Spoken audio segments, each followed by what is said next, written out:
I totally didn't just open roll for it. Hello and welcome to Roll for It: The Last Ditch, Season 2, Episode 8. I think it's 8. Yeah, that's how numbers work. It's 8, Yes, Episode 8. On my notes, I have it as 8. But I I could be did wrong, math in my because head real Ascension, quick. I had wrong once. It's weird, because I'm sure for you guys, it only feels Right. like you've done 4 episodes. Yeah, no, this is great. Well, Not for me. really, because we have all those episodes from Season 1, so I feel like there's just so much history there. Yeah, don't make me feel like Wade, where it's thinking I missed 2 episodes or something, Sheepy.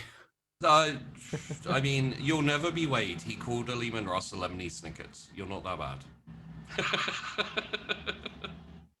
I thought I was about to be insulted, and then I felt better about myself. Hey, I'm here to lift you up, dude. It's cool. I was expecting, you'll never be Wade, you're not as funny, and I'm like, oh. Oh, savage! we gotta work on his self-image there. Yeah, you're predicting like, no, bad. Don't worry, Tyler. You have a beautiful soul. Thanks. Sorry. Oh my god, oh, so cute. Oh god. Oh. Well, welcome everybody. We're here today. Let's do the thing. We got some announcements. Today's supporter is Paul Toon. Thank you very much, Paul Toon, for supporting today's episode. And also, there's a couple things happening over on the Patreon. We got the monthly recap came out in the last week. The monthly recap for March, where we recapped the previous month. That's why it comes out in April, but it says March in it before you send any angry letters like one person did once. You can also. They gave us an angry message that they said like we were always late on our newsletters. Oh yeah. So we renamed the newsletters. And there was it was like like many paragraphs about why we're terrible, and one of them was that the newsletters were late every time. We're like, no, they're about the month before. That's what they're meant to come out, not on the month they refer to, because then we don't know what the month is yet. I was like, I can understand how they could be confused about it, so maybe we should call them recaps or like come up with another word for them. And that was the best we could come up with. We changed it to recap. Or they could take 2 seconds and read the description where you. Or true. I'd rather be angry. They could just watch any of them and be like, oh, they're talking about what happened in the month, which they wouldn't know if the month wasn't over. Pro tip: take 5 seconds to watch something before you complain about it. Yeah, GP, it's the internet. No, I read the title. I read the title. That's it. Oh, that's a good one. We should have a monthly recap for the. Oh, that's That could be the Dude. podcast. The only word podcast. Oh yeah. Monthly recap. Oh, that's so good. That's so good. Yeah. Excellent It's branding. a good side show. That could be the name of the 1-4 newsletter that goes around to all the regiments every month. Extra, get your monthly recap here. It's actually on the package of recap. Oh. Oh yeah, they just you open put up the news package. up, Mm-hmm. It's a good That's way to. adorable. Makes sense. It's If we efficiency. ever are able to get coffee as like a swag thing that we could send out to people, we should totally do that. That'd be cool. Get on it. Make your own coffee brand. I know a few yeah. people that have done it. We'll just get right on that. Add that to the list of other stuff we've got to do. We got a cookbook. We have news on a coffee bag. What else we got? We got shovels, tactical shovels. Oh yeah, tactical shovels. Yeah.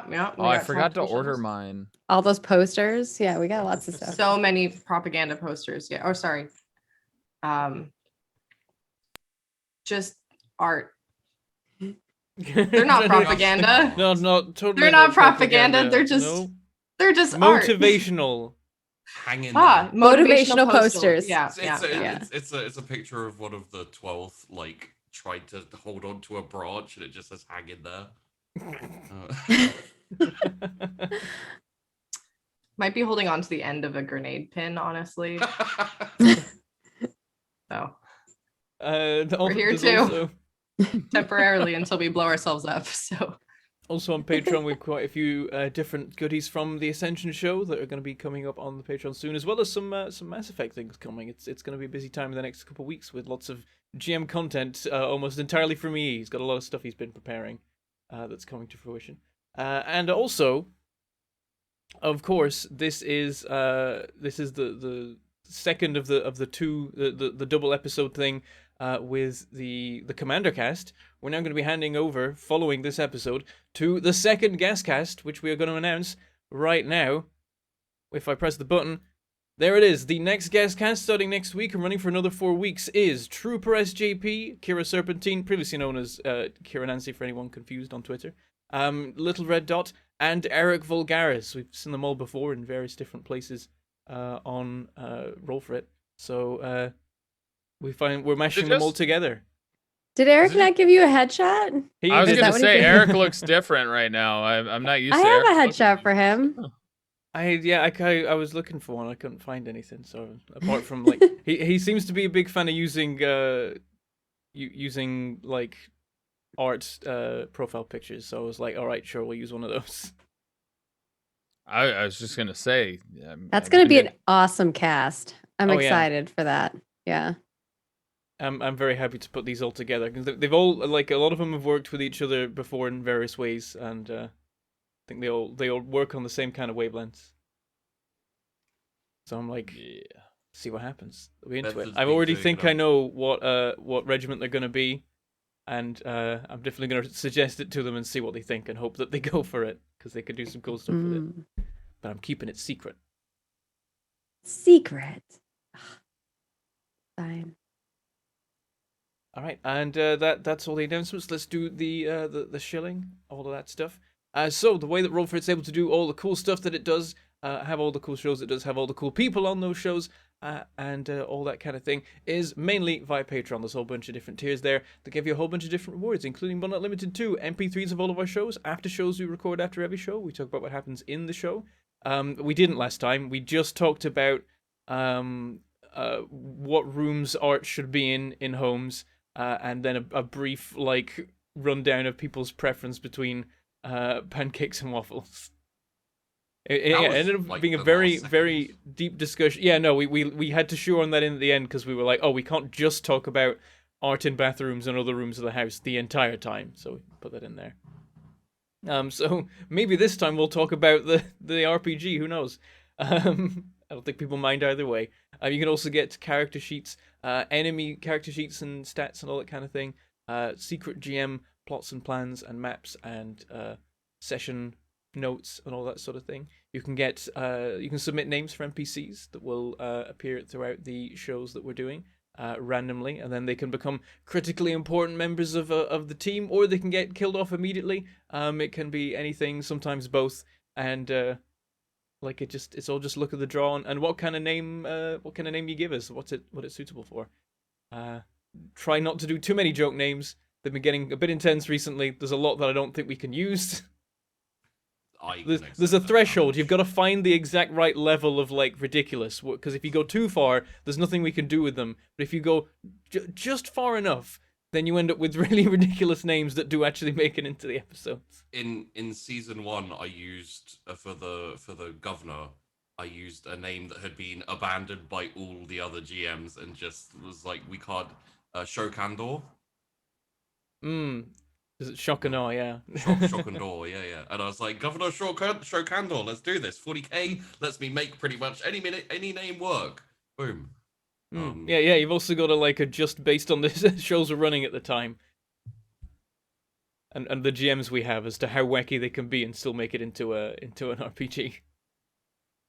You can also watch the monthly recaps where we talk about the events of the previous month, which is why it's called March and April, and all that kind of thing. You can also, if you're crazy, support us at the Legend tier, which gives you lets you support an episode every week, and also lets you take part in once monthly game gemmed by a member of the Roll For It cast. We've got what have we got this month? I know we had Wise Papa Grant running one. I've actually forgotten who the other one was. Was it Dot? I think it might have been Dot. I think it's Dot, yeah. Probably Or- Dot. I can't tell. I should think about these things beforehand. But yeah, this monthly RPGs that you get to be part of. They're off camera. They're just a little game that you get to be part of with the other legends. And then if you're even more crazy, you can support us at deity tier, at which point you run out of things to do, and we just make you a personalized thank you video. Where we usually go off on weird rambly tangents and end up just having some conversation about very like odd unrelated stuff, kind of like the after shows, but it's like a personal one with the admins. I can't remember what we talked about last time, which is usually how it goes. Yeah, that's the Patreon stuff. You can also support us on Twitch, of course. You can drop us some bits; they'll appear in the cup, and if you're lucky, your particular subscribe bit will start like vibrating at high speed while spinning for the entire time that it's there, like one of them is right now. You can also drop us tips. They appear on the screen. We read them out at the end of the show, so thank you for being awesome. You can subscribe, of course, on Twitch, which gives you emotes and badges and immediate access to the VODs. Normally, you'd have to wait 24 hours for them to appear over on YouTube. And, of course, you can also support us on YouTube. You can become a YouTube member, which gives you emotes and badges over there. And being a YouTube member, Twitch subscriber, or Patreon supporter all give you access to our Discord, where you can hang out with us and other fans of the show and talk about all the things related to shows and all that kind of thing. And then also, of course, for this show, you can join the Rear Guard, which lets you make rolls that determine how the war goes. So don't screw it up, please. And you can then you can join into the RP room and play out what your actual what your Rear Guard character is doing. You can choose the the regiment and the corps and all that kind of thing. Maybe even the company. Choose where you're being deployed and then role play it out and see what happens with the other members of the Discord. So yeah, we always love to see that going on, and what we always love to see as well is just you being here, just showing up is already super important and super helpful. It makes the number go up, make the website like us, and that's good for like finding more people who are super into RPGs. So please do that. Press all the buttons and all that kind of thing. And don't forget to clip during the show, because sub-only VODs can't be clipped, and we hate it, but we can't stop it. So you've got to clip as we go, and if any cool moments come up, you can grab them and be the one who clips them, because if no one else does it, no one else ever can. It's yours, your clip forever. In case you care about that, I don't know. There are some great clips from the previous cast, like out of context. Just watching them back, I'm like, I know the context of what happened here, but goddamn, that makes sense. But if I didn't, I'd be very, very confused. I've sent them to friends who haven't seen the show, just regular real life friends, and they're like, "What is this? Like, why are they talking about 6-armed monkeys with assault rifles and laser beam firing millipedes?" I'm like, you know Just what? let it happen. It's Yeah, fine. you have to be there, really. It's an experience. The whole thing's an experience. And speaking of, let's get to it. That's all the things. Sign over to Sheepy and see how the war goes today. Okay. So there we go. So, I believe last week we finished off with a little chat with the one of the members of the Cavalcadre, who turned out to be, well, I don't think you guys actual rank, did you? You just spoke to the person who was Lieutenant Morland when he. Let me worked. check my notes. pretty Lieutenant sure Charlos Say, the Evergreen Legion, and then Cavalcadre. We didn't have anybody.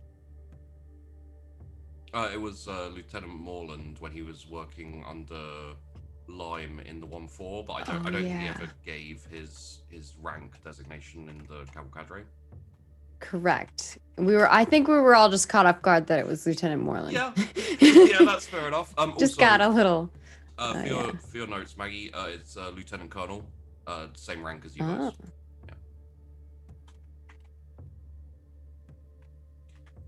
Yeah. So, what we are going to begin with here is, it'll take a little bit of time for the Evergreen Legion light cruiser to make its way over. Essentially, you're going to have a bit later. You're going to probably have a meeting with Charlos, For now, should we go over a few little rearguard rolls? Just things that are important for the right now. So, ah, yes. While you are sorting out logistics of the war and basically seeing to the disposition of your troops in a like general sense, you receive reports, specifically I would say probably Lime. Sorry, I just need to find the name of your administration boy.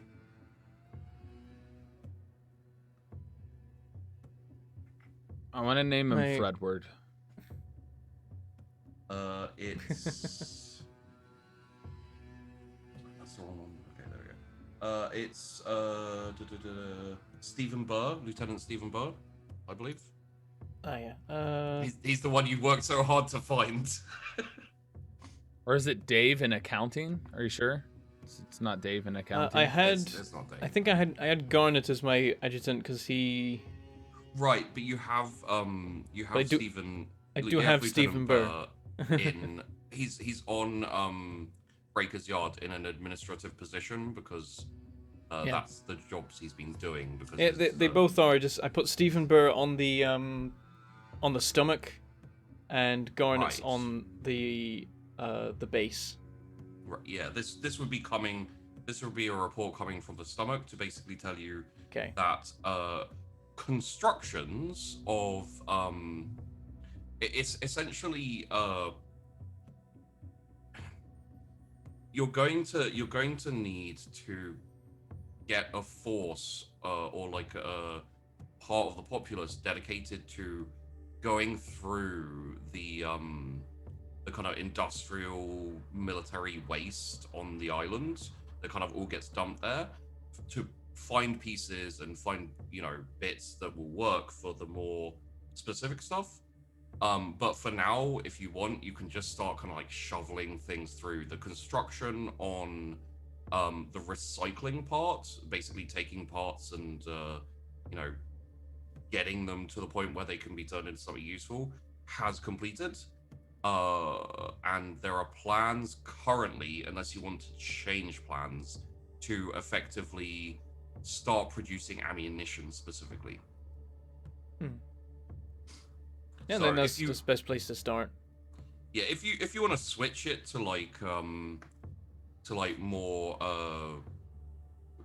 weapons and explosives and the kind of like support weapon type things, you probably couldn't end up building anything like a proper tank, but trucks and things like that are pretty much doable. It depends where you want to go with it. Yeah, start with ammunition and just make sure we're like maintaining our supply. Okay. If any of the commanders have a specific thing they'd like to get going, that can be factored in. But for now, I'll take that as ammunition. The actual acquisition of resources is slow, and with the logistics problems and the basic support of the effort on the other planets, it's like we'll go faster with more bodies or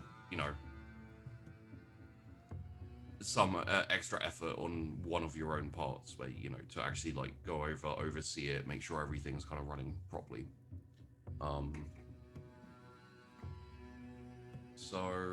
Is this on Breaker's Yard that we're talking about? Yeah. Okay. The stomach.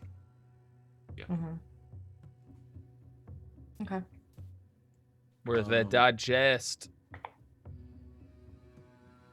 Aside from that, for the manufacturing and munition core, they are trundling along quite nicely. They haven't really made any big missteps, but they haven't made like massive progress. So, and unless you'd like to adjust anything that they're currently doing, they're probably just going to keep on like constructing and starting to set up so that they can produce ammunition and kind of ramp up from there to light arms and kind of support weaponry, explosives, etc. I think leave them to it and just get them to make ammo as fast as possible. See what speed they're able to make it at compared to how fast we're using it, and then if there's some kind of excess, we can turn that to other purposes. All right. Well, that's good. Is there anything that we're like missing from that production line? Box casters that work.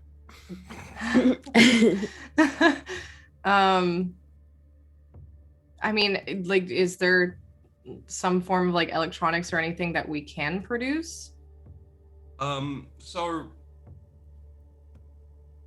from what the M&M Corps have so far found, there's not really a wealth of resources in like kind of electronics, etc., to recycle or to repurpose. Essentially, so far no, but there's always a chance that they're gonna find like a little treasure trove of it's happened before. Like you've probably in talking with the people who live on this world, you've probably heard stories about how sometimes they'll find like just this big pile of really, well, not really rare, but like much more rare and not as damaged technical stuff as opposed to like twisted metal and Oh, scrap. Twisted Metal's here. Can I have the ice cream truck? They're headlining for Twisted Sister. I'm rolling for it. God. I rolled a 13. Why would you? What does it mean? What does it mean? What is, I get the Twisted Metal truck. the question for then electronics. The question I would have would be the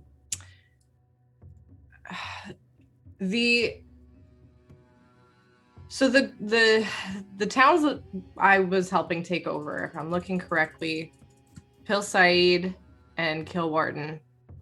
Is there a way to, like, I don't know what's in those towns, but is it possible to take certain electronics, confiscate or whatever?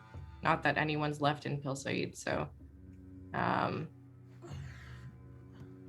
is it possible to move whatever electronics that they have and send them over to Breaker's Yard to get like disassembled or fixed up into things that we can actually make use of? Well, here's an interesting question for you, because this is going to be something going on. Currently, you have taken those cities. One of them won't be a problem in this regards, but the rest probably will, hopefully. What do you want to do with the populace? Because you could just leave them there and carry on.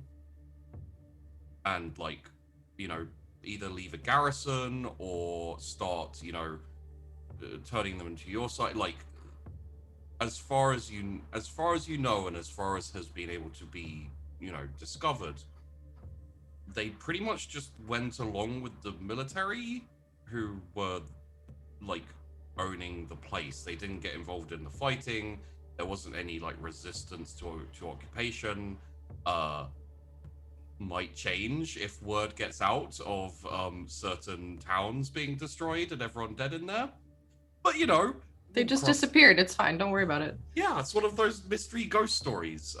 It's like, where did the town go? Just don't look over there in that river. So Yeah. Oh, no. There are several rivers, so Why is it the river? Ugh. Well, You could put him in a dam. I mean, Pil Said? I can't remember how to. Pil Said. Pil Said? Okay. It has a river that's like right near it, so that's why I was like, Ah, yes. Blame the beavers. yes, those damn space beavers. The I guess they're not murder really. beavers, real problem in specifically the west of Canada? the country. All right. I need a Tyranid murder beaver now. In our Thirsty Lesbians campaign, Thirsty Sword Lesbians campaign, we actually had 2 giant beavers that we rode. So I mean, it checks out. And then people went to space. Shit I've so ever heard. it legit makes sense. You should go watch it, Vandy. You'd enjoy it. That is the gayest shit I've ever heard. I'm in. I'm in. It's a one shot, so You easy had me digestible. at rideable beavers. Anyway, So, what would you like to do with the populace? And I will reject all ideas that say turn them into rideable space beavers. Dang it! I was about to say that. It's why I Boo! cut it off. It's why I cut it off before it was an option. boo. It might be hearsay to do that. So You're a bit maybe quiet, not. by the way, Sheepy. I am? Yeah. Yeah, How I is tried to that? do it incognito and let you know, like Better? privately, but All nobody right, saw my all right. message. It sounds better Think now, so? yeah. Okay. All right, I've got an answer. Rideable space Eldar. Right. What's the question?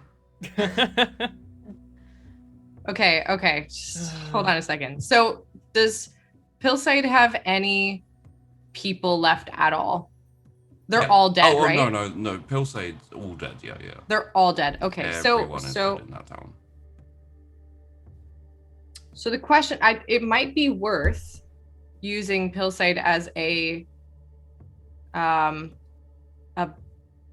backwards base, like HQ or something. It's Like- an attraction. It's a ghost town. Yeah. I'm just imagining in like, you know, the meetings, Lancaster is like, so I've got this convenient empty town. You know, just found it. Just walking along, empty town. Yeah. Yeah. We lost Freshly- 25 people freshly to used. tripping into a river. Yeah, like, we could use it for all sorts. Definitely no one was before. Well, I mean, we set can up- RP it if we want. The thing is, Primer would believe it if it's the 12th. we set up an HQ on the West Coast already, though. We But did. yeah, we I did. do but think setting up some defenses as we push Yeah. forward is not a bad idea. I would say Pillsade in general, and if anyone would like to roll a more accurate war or tactical imperialist, I can give you more details. But Okay. just off the rip, there's not much you can think for Pillsade that would be. I'll do a war. roll. war or Tactica Imperialis? Yeah. Oh, minus Okay. 3 points. That's no, that's not a crit failure. No, it's not. 96. I'm gonna Bad, roll though. Tactica Imperialis. I'm supposed to be good at war. I got 2 check marks and it's fellowship, but the rolls you are roll- not with me today. When you roll a 95, yeah. You Do- clench your butthole. That's what you do. No modifiers on this, I'm guessing, Pray right? that no failure. go. 1.4. Oh yeah, there you go. Hey, okay. So, in general, there's not too much useful about the town because it's so out of the way compared to everything. Mhm. You could use it as an additional supply dump or something, but it's also, it's also kind of a little bit iffy due to like you've got the HQ there already. It's a straight shot through. You don't really need to take a detour unless you want to have like backup supplies somewhere else in case your HQ gets raided. But that type of thing implies that you think your HQ might get raided, or you might, you know, and you kind of want to avoid that in general. So Yeah. the only thing, and this does come to you as a slight idea, like a possibility either for the future or something you could start now to kind of execute later, is No pun intended. sorry, poor choice of words. There is the lake up to the north. From your map, you do know that lake has a It goes very, right into Caddick. very large river that goes into Katik. But and guess what? actually- In 40k, no boats. Hold Well, on, I hold mean- on, hold on. Let him finish. No, let him you finish. could It's- poison the water supply. No, just hold on a second. Let him finish. So, I want to hear this. So you could use Pillsade as a secondary kind of like minor HQ for a new operation to basically transport troops along that river. If you collaborated with the cavalcadre or something, it could be another invasion point of the urban area, which is very, very already heavily defended. Would it be Operation Sink or Swim. better to get Perborough or whatever before, and then that be the location of launch? 'Cause I feel like there's still a lot of like terrain between Palisade and that lake. The problem with that is like you do have a river that kind of runs, but it's like river, big lake, and etc. It's like you could kind of set up like there on Yeah. and I that see would what you're just saying. you wouldn't have to navigate the smaller rivers, which are going to be like faster, more rapids, like harder to move big things down. It's going to be very limited in terms of moving things along the water. I got you. Mhm. I'll put a little square there. Yeah, I was just gonna. Oh, that's thick. That's a big square. Here, let me draw a little circle. Oh, my tunnel goes in Oh, the sea, Curtsy. There we go. I was saying. You could use the shapes, and then it'll be more It like. does, yeah. No, I'm an artist. Okay, that's true. You are an artist. You your can thing, freehand girl. this with a mouse. So Yeah. the other possibility is if you collaborate with some cavalcadre, you could actually use the river and lake as an infiltration point to slip in small tactical strike teams into the city. It's one of the you'd need to recon the area to make sure that it's viable and like there's ways to get through. It's possible that it would be a good infiltration point, especially if the tunnel doesn't work or something goes wrong, or so it's something you could start setting up now. Or you send in bombs. I mean, isn't that your job? Well, he fires. His regiment fires grenades. Similar. Are you calling our people the 12th living bombs? Tyler? Is that I what you're mean, saying? unless they're 'Cause wiring we blow ourselves up? So I thought it's because we I blow didn't think ourselves that was up what- way too much. You do have a tendency, but We could send in bombs. That's actually something you could Yeah. maybe do. I don't know what kind of capabilities we'd have. it could be like similar to fire ships, like how the British beat the Spanish and Armada when they sent fire ships into the bay. Oh, So you could of course. you could essentially Totally. like load up some like small boats and stuff with explosives and set them into the kind of like bay area of where the river starts, and basically destroy parts of. If they have like a fortificated area there, you could like destroy parts. If they have any type of like boats or any operations in that area, it could really disrupt them. That would If be they let you get close enough. if you manage to get close enough, and also that would tip your hand as to that you're going to be using that route. So once happened, they'd be much more on guard. We'd have to build boats. So We that don't would have be boats. Yeah, no, we'd have to invent the boat. We'd have. Yeah. Sharks We invented the fucking For- spaceship. I think we can invent a fucking boat. Like, for the sake For sure. I'm just of- saying we don't have any boats, so we need to make them. for the sake of everyone's peace of mind, there are boats of types like very similar to they're basically water trucks. Let's consider them that, and you can make things like that fairly easily. That would Cool. probably be down to the engineers. Maybe the Armor Corps would be part of that too. what do I need to imagine though? roll? What do I need to roll to recruit sharks with freaking laser beams? a 69. I think Primer's been on the leaf again. Oh no! He just secretly consumes the leaf. Okay, so we have Pillsade. So what I'm gonna, I think that's a good idea. We can set up Pillsade as a supply camp for the docks that we'll build a little further up, kind of like as a direct kind of supply line there. And as just an extra kind of forward base to get to Perborough. Yeah. Okay, so start the basic construction and planning so that you can choose later on like what exactly you want to run as an op there. Mm-hmm. Okay, I'll make a note. Also just I a side... added it on the map too. Oh, nice. Cool.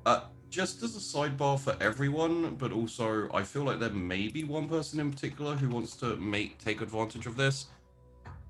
In the interim, as we go through time, I'm wondering if any of you would like to call back any of your leaders, officers, to brief or debrief or reassign, you know, like, or even like get intel from them.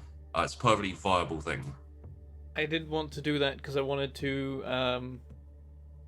Now that the offensive on the Katic west front has gone all right, and we need a tunnel digging over on the east side, I wanted to transfer some, like, just a small task force off of that front over to the tunnel project.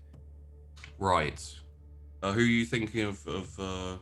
I was wondering if Robert Burr might be up to the task. I think, yeah, he's on the Katic offensive.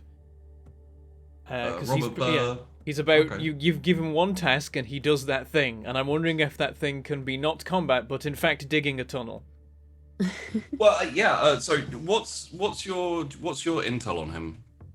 What I've got written down is persistent, laser-focused, specific small tasks, and I remember that, like, the idea was you can point him at a thing and he'll do that thing. Don't tell him, like, you know, win a war. Tell him take that, like, fort, and he'll do it. Yeah, take that hill or knock out that defensive emplacement. Yeah, things like that.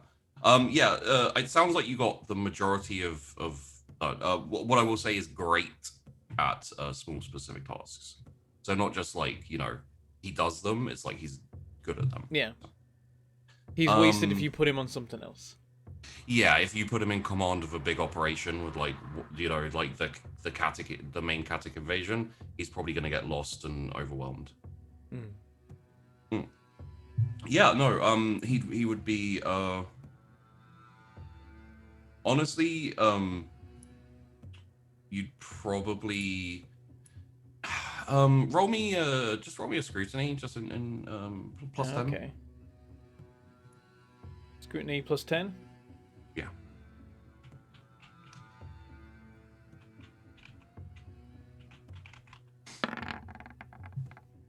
I just failed by 0.3. Okay. You just from the vague interactions you've had with him, you would be reasonably confident in thinking, like, maybe he at least feels like he owes you a favor after acquiescing to keep his kid out the fighting, or his son out the fighting. I will say it, like, if he seems reluctant, I'll probably tell this to, like, you know, whoever I'm telling to go inform him. If he seems reluctant and like he preferred to stay on the front, I have alternatives. I could, because it is a small operation, I could just then send Staff Sergeant Godfrey over instead, because he's good at bunkers, both like defending and assaulting, but mainly the defending. And I wonder if that might extend to tunnel digging as well, and also the tunnel comes from a bunker. I don't know. Yeah. Because sending a captain could be overkill, especially when there is a captain on that front. But it seems like Robert Burr is the most well suited to the task out of the. Well, I mean, Carl Spott could be, but I know nothing about him. I just put him on the Katic offensive because I had no idea what he did. Right. Well, if you want, instead of calling Robert Burr back, you could invest a little time into another officer to find out more about them. Well, I think, like, when it comes to the decision of who to send, it's gonna be like Robert Burr. But if he makes a good case for staying on that front, I'll let him. He seems like he knows what he's doing. He knows where people should be. So yeah. If he thinks he'd be better served not digging a tunnel, then I won't blame him, and I can send Godfrey instead. So This is my question. Do you send an order to call him back so you can brief and debrief him, or do you send like a request in more of like a hey, because you are the commander. I'll call him in. Let's sort of pee it out because I think like Okay. I want to see what he thinks of it because he might be like, oh, I'm not a fan of tunnels. I'm a fan of shooting things. And Yeah, I'll be like, yeah, fair that's fair. dues. I got tunnel people. That's the two things we have is attacky people and tunnel people, and one admin. Thanks for bringing him into the world. I was so desperately searching for one. All right, I yeah. think you need to thank his parents for bringing him into the world. Well, that's what I'm saying. Like Robert Burr is Stephen Burr, the admin's dad. So I can be like, Yeah. thanks for producing the one admin in our entire military force. So we can actually make Secret ammo. tunnel. Secret tunnel. It takes a few days. That's true. You praise the Emperor for allowing him to exist. Nah, it's true. It's true. Yeah. Well, yeah, thank the Emperor, but he gets some personal credit as well. It's a few days, and Captain Burr, right? Yeah, Captain Burr, reports to your personal kind of like office tent bunker. You have your kind of main HQ ones, and then you have your own ones where you kind of run your own regimental side of things. Once you've kind of like coordinated with each other, steps inside, gives the side of the Aquila. Captain Burr reporting as ordered, sir. Captain, at ease. Thank you, sir. I don't know if it's customary for me to do the salute back. If so, I do that. Sure. Once he takes a seat, things have been going well. I hear on the Katic front. Apparently, you've nearly broken through to the suspected location of the loyalists. Aye, sir. We've been holding out very well as the backbone of the Iron Brigade push to the area, sir. The one for Done You Proud there, sir. Yep, been hearing lots of good reports. Very happy with everything you've been doing there. I do have a assignment. You can choose to accept this if you think it would be suitable for your strengths. I need a small task force sending over to the east side of Katic. You're probably aware that there's a smaller offensive going on there. We do have Captain Dora Clemens on that one, working on, rapid movement, not being pinned down, infiltration, that kind of thing. Well, we recently discovered a half-built tunnel. They had a bunker out there. They were building it to connect to their city. The Fools started digging it from the bunker end, so we can get in there and we can finish the job. I need someone to head up that operation. Right, you are, sir. I'm happy to do that job. I have overseen such projects and things before, sir, so I know what I'm doing. So absolutely willing to head out there now, sir, if that's where you need me. All right, I'll have a look around for some other men to assign to you on the officer end, and you can have a bit of choice of who you transfer over, whoever you think's going to be best at that kind of, underground tunnel digging operation. Much obliged, sir. Do you mind if I visit my Sorry, I can't remember his. Do you mind if I visit our Stephen before I go, sir? By all means, might as well while you're on the planet. Many thanks, sir. I'll get you that list as soon as I can, sir. All right, excellent. Stands up, side of the Aquila. Watches out. Your scrutiny's not terrible. You probably get the impression of some gratefulness, like loyalty through grateful that you are kind of like keeping his son out of harm's way, etc. You also get a vague vibe of like slightly more veteran soldier, someone who's like been through a few wars and knows what he's doing. he's got that kind of like not scared or excited to go into combat, a bit more like business-like and that type of thing. So. Okay, so did he seem like, if not happy, then at least, you know, like fine with being transferred to a different thing? Yeah. Oh yeah. He's got that kind of old soldier vibe of like, wherever I need to go, I'll go and I'll do my job kind of thing. Yeah. So. I wasn't sure if he'd be amenable, but he seemed absolutely fine with it, so that works for me. And you know what? I'll send Godfrey with him anyway. Godfrey's good at that kind of thing, I think. Okay. So. And we'll probably move them back over to the offensive front later. But for now, it seems like things are going well there, and we got a tunnel to dig.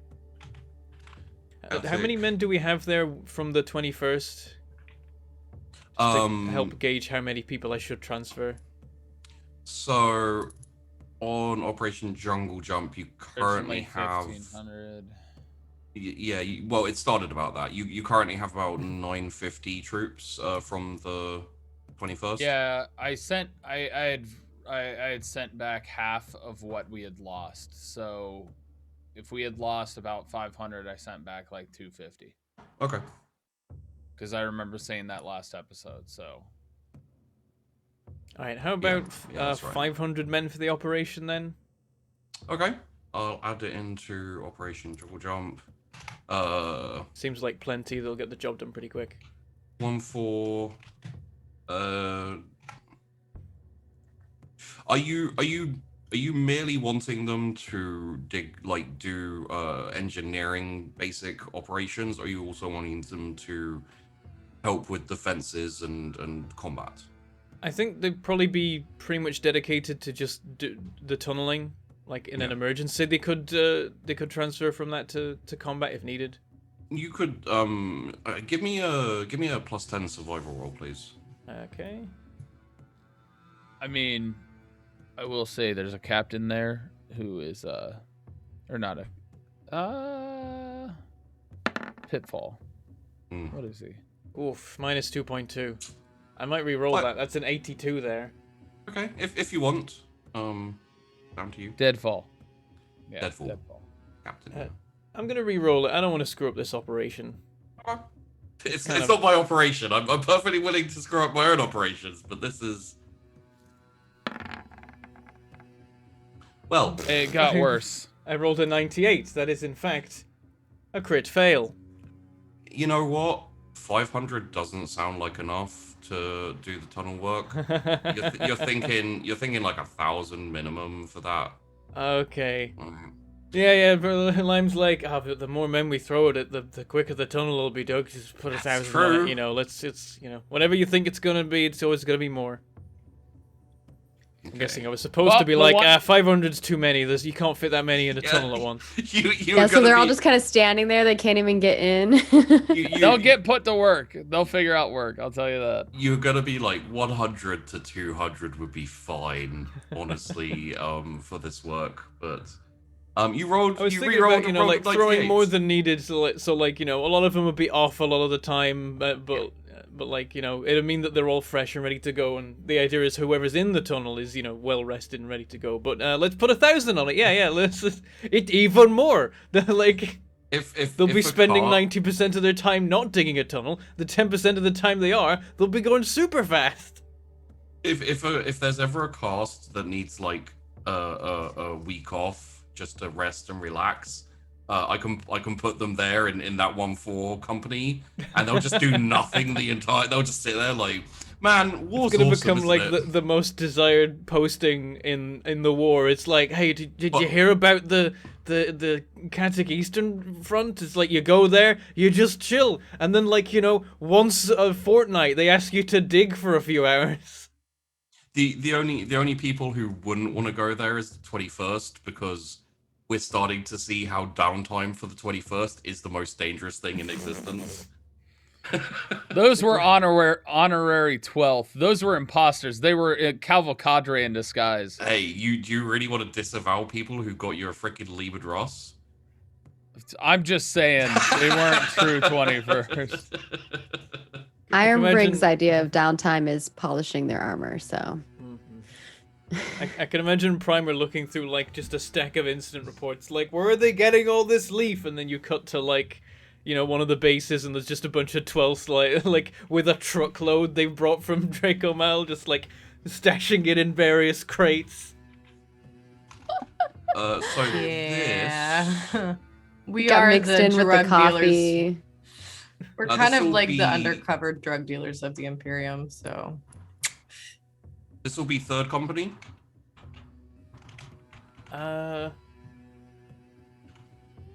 Maybe. Third company, 1,000 men under Captain Robert Burr, with the express orders to finish said tunnel and infiltrate the city through the tunnel.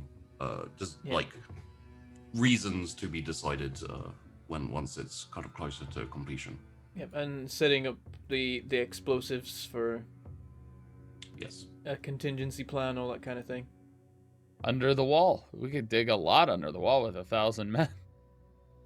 And Godfrey's yeah. going with him because I feel like he'll be good at that. Oh, and Staff Sergeant Godfrey, right? So the presence of leadership on the 1-4 West Front is now a little bit more sparse, but they've got Noah Woodford, he's a captain, and they got a couple of lieutenants, neither of which I know anything about, Joseph Wickham and Carl Spott, though I've assumed that Joseph Wickham now is actually just John Wick. So they'll probably be good there. It's Jay Wick, yeah, Jay Wick. Would anyone else like to call back anyone for debriefings? I mean, I had sent Click over there to fix the signal core, so maybe call Click back to see if we have a signal. Oh, we'll talk about the signal core in a little bit. Don't you worry. Oh. I think on my front for the Iron Brigs, probably seeing what our armor sit rep is and how the push is going, because obviously we didn't neutralize Hithenden, and so I think our next push is going to be for that, and probably Purborough. Why is it so hard for me to say? Right. So kind of setting up defense on the neutralized areas and then pushing forward onto those locations. But if there's any other information that we need, like something happened. Yeah, you may want to. Yeah, it makes sense to wait for the armor stuff and for your information on your push. Okay. We're also still like working on Hithenden, so. Right. Yeah, that's what I said. Yeah. Yeah, Hithenden's like surrounded, about to fall type thing. Yeah. Would anyone else like to, before we kind of move on? I'm like specifically I'm wondering for Lancaster if she wants to call back a certain Mactilla. That would make it seem like I knew anything. Well, And- like you regardless of anything else, you'd know that the town was taken with minimal casualties.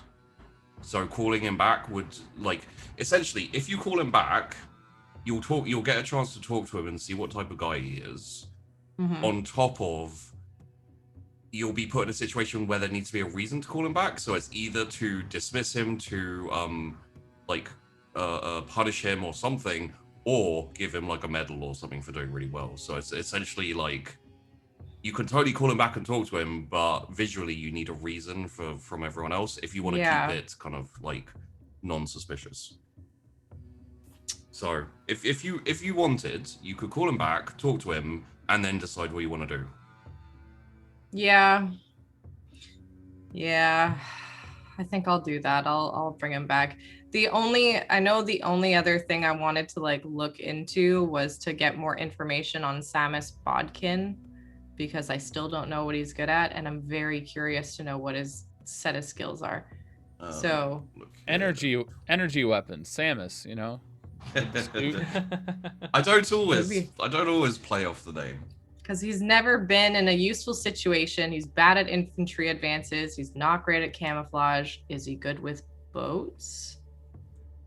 There's gotta be one. There's gotta be one guy in the entire of all of the regiments who's good at boats.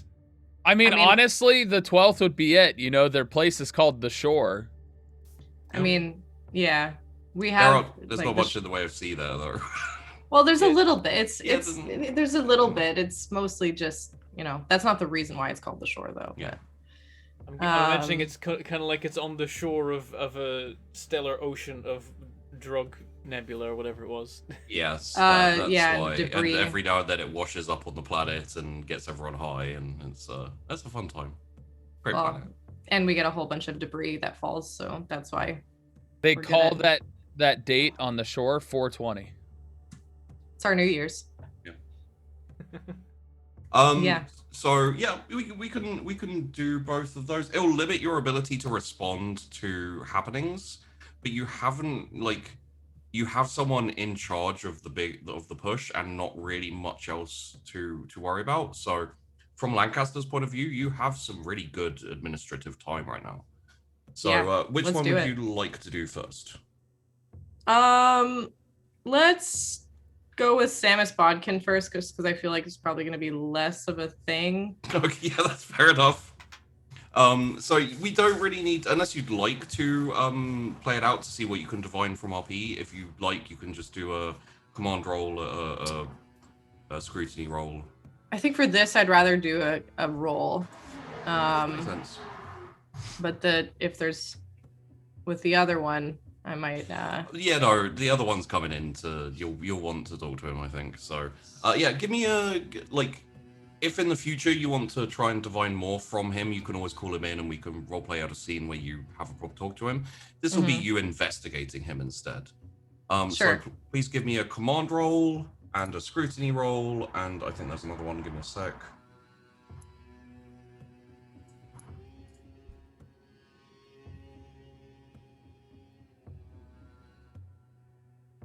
Look here.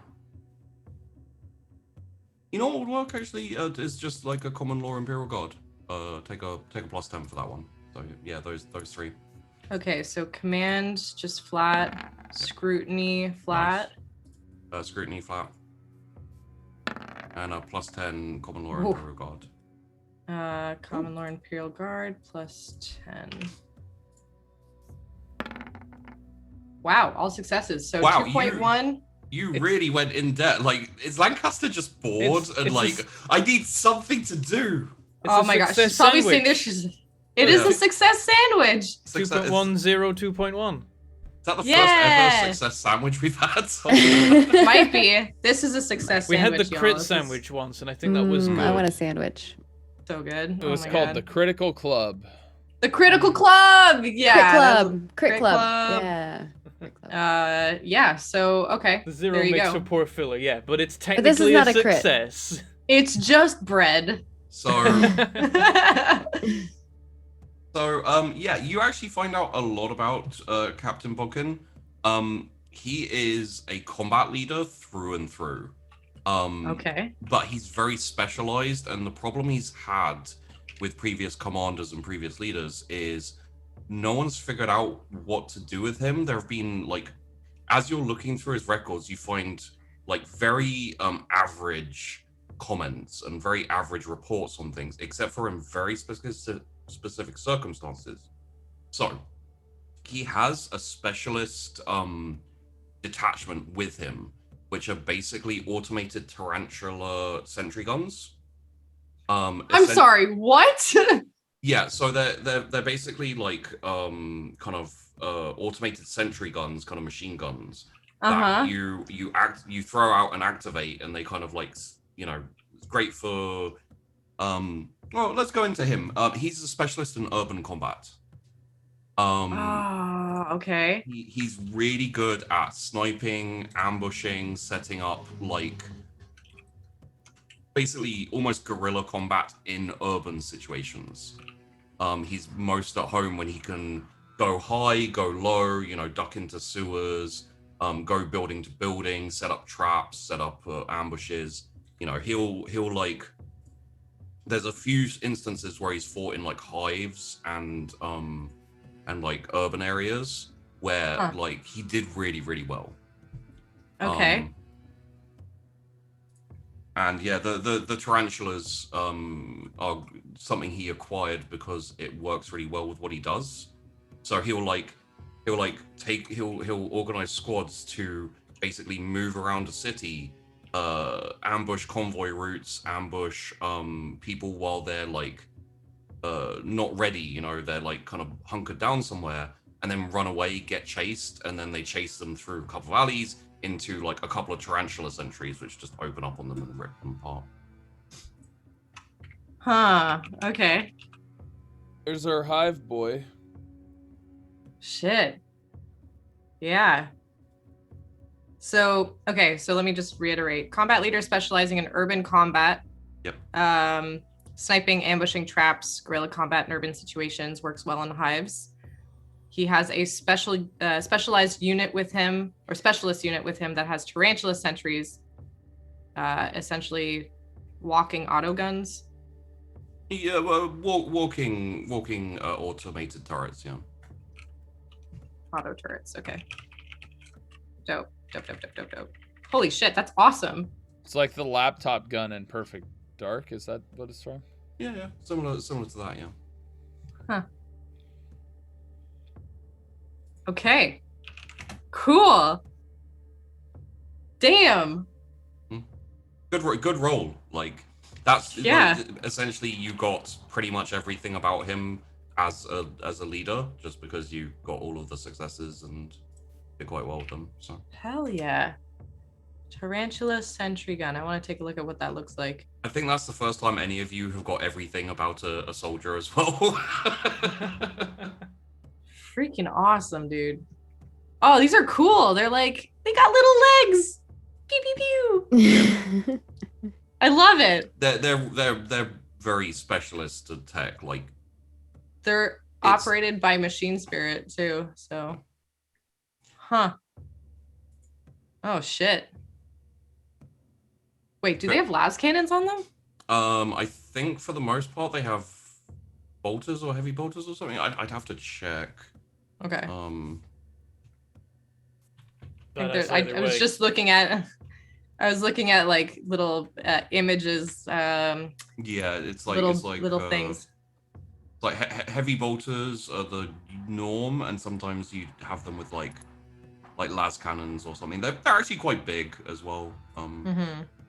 It depends. Most likely, seeing as these urban combats, it'd most likely be anti-personnel more than anything else. So most likely heavy bolters would be your guess. Bolters are basically anti-everything. I think they can also take buildings down. Yeah, they're not super penetrative, so they're not as amazing against like tanks or anything. Like you can still get crits and stuff, but if you want to go anti-tank, like las cannons is one of the start places to go. Tanks are the one thing that heavy bolters can't explode. Right. Okay. Well then I might just like, because I have a couple special ops. Yeah. I have a few special ops now. So I have my mounted infantry, which are the grockets. I have my snipers, which are my silver bullets, and now I have my tarantula. Sounds to me like this person's like 007.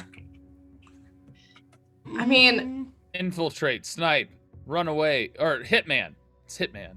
Yeah, hitman. That's a decent comparison. You also got Scarrets. I'm pretty sure you know some stuff about Scarrets. That What do I know about Scarret here?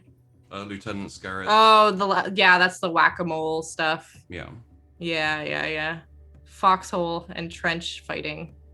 Yeah. Although I haven't put them as like a thing, because right now this is like, these are like special, you know, that's good stuff. I'm gonna have to come up with a name for that. I might just call them I don't know. The 12 eyes. Yo, cause spiders. Yo, nice. Okay. The 12 eyes. Yeah. Cool. I like it. I gotta find my version of that. I think Carl Spot has war dogs. That's my current what's what I'm banking on at the moment. I mean, maybe Joseph Wickham used to have war dogs and then they got killed and I'd like. Oh my god! Wow. Jeez. You need to give him a new dog so that he goes off in combat. If you like, you could dedicate a little time to someone to see if you can pick up on I would like to find. I mean, if I have to pick one, it would be Carl Spot, because I think I know what Joseph Wickham's deal is. I could be entirely wrong, but I have no idea with Carl Spot apart from maybe dogs, because Spot. That's all I have. Yeah. Okay. Yeah. Please roll me a command, scrutiny, and +10 Imperial Guard. Okay. Command. And then I'll have my little discussion. Scrutiny. Nice roll. Plus 10 1.4. Imperial Guard. Very, Ooh. very bad roll. -4.3. Uh-oh. What did I get on the 4.3? So you got an 83 and a 77. Yeah, so 1.4 on the command, -4.3 scrutiny, -2.2 Imperial Guard. Let's go with it. I've already spent a reroll today. I can't.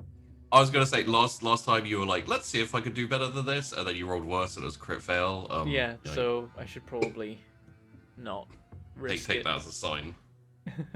I haven't even cursed you with sheep dice yet. Oh no. I've been threatening to doing that to some of the rear guard. I'm like, if you're not careful, I'm gonna curse you with sheep dice. So Lieutenant Cole Spot.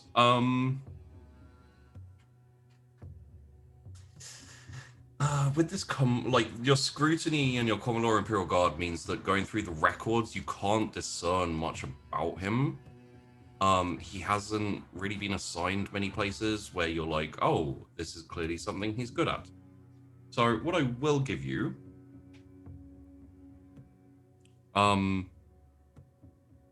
is in all of his operations he's been in charge of, or he's been, like in some form of command of, his unit, his squad, his platoon, his company even, has never been slowed down by terrain. Like even for the 1-4, if he gets to a point where there's a river, just go straight over it. If he gets to a point where there's like a slightly rough terrain, like trees and etc., just go straight through it. It doesn't really get slowed down very much. Okay. So it's like while like Macatilla is Hannibal the Cannibal, this guy is Hannibal the General. I mean, maybe. Okay. You didn't really roll well enough for me to give you much, I'm afraid. So. I get a feeling they're like a biker I'll gang. take it. Like, I'll just not stopped by terrain, and maybe if he gets, if I send him somewhere, he'll get there. I have no idea what will happen when he does. I just know that he will get there. So there's value in that. Yeah. Okay, so Lancaster, you are told that Lieutenant Macatilla is currently waiting to be received by you. Ooh, all right, send him in. Sign of the color, Connor. Roll me a scrutiny. Okay. Just flat. Yeah. -2.9. You don't notice that the person reporting to you and then scurrying off, it seems very relieved to not have to, it's like, okay, thank God I could leave. So walking into your office essentially is a very large and broad man. He is about 6'5". Oh. He is like quite not really stocky, especially considering his height, but he's not like skinny or anything like that. He's wearing the uniform of the 12th, but there are small like little adjustments to suit his own aesthetics. Do you want? I could go off that. Roll me an awareness instead, actually, because this is more like just noticing things. Sure. -1. You don't notice whatever it was I was going to talk about, so let's not talk about it. Okay. He has this almost like he's got this he's got like long hair that's like tied up behind him, kind of like almost like sticking out the back like a pineapple, and he's got this massive scar that runs from his temple and forms a hook just under his lip on his chin, so it kind of like hooks around like that. So what you're describing then to the shore people is the ugliest man known to existence, because he's super tall and also just like, yeah, okay, gotcha. So I mean, Lancaster probably looks at him like, oh, okay, and says, Macatiller. Welcome Hi, in. Chief. Thank you very much. Kind of walks in, stays at attention. Oh, you're at ease, at ease. Thank you, Yes, sir. go on, sit down. Just want to talk a little about your expedition. Seems to have gone quite well. I always try my best to win, sir. Right. And tell me a bit about that. Any difficulties and results that might not be as noticeable on paper? Right, sir. Well, our orders were to go to the city and hold it off. I saw an opportunity to gain victory as quickly as possible with the fewest amount of casualties, and I took it. Smart call. Thank you, sir. And has this tactic worked before? Have you used this kind of tactic before? You could say it's my speciality. All right, all right. Well, very few casualties. So, that's at the end of the day, it's a very good thing. War is about winning. All right. Does he have any, medals or anything on him? No, nothing? No. He's,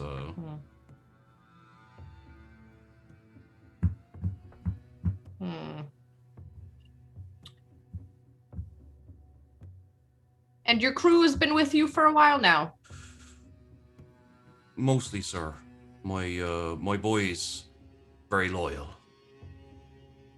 Shoremen, all of them? Aye. They all large like you.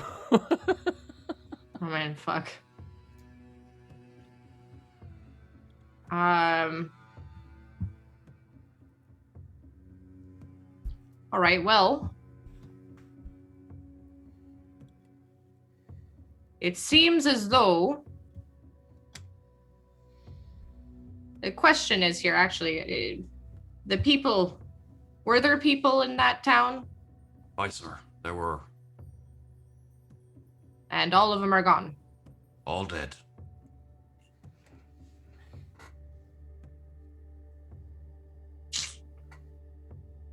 So I'm having a little trouble making a decision here, Macatilla. Right, sir. And what is the problem? Well, on one hand, you have incredible success on your mission.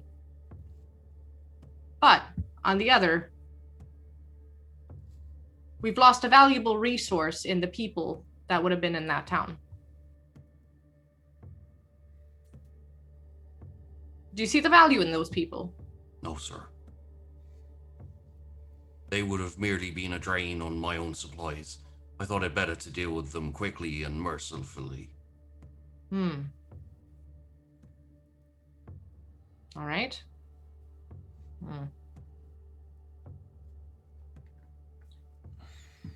And your boys are... what's the word? Discreet, I'm guessing, in how they talk about their victories, I'm hoping. The ones that are left are? All right. Well... May I respectfully suggest a compromise, sir? I'm listening. Give me a commendation and set me off somewhere where you need something dealt with that's more difficult and your other commanders can't deal with them themselves. That was the idea. Quite frankly, you have a very specific and important set of skills. that I don't want to lose. Because at the end of the day, you're right. Winning is the goal. Aye, sir. So, what I will do is I will give you accommodation. And I will not send you anywhere quite yet, but I'll be sure to need you at a next point, especially when we go into those more urban areas, perhaps. Could I respectfully suggest a possible stratagem of which I might be of use, sir? I'm also listening. Give me 5,000 men and let me loose on the countryside.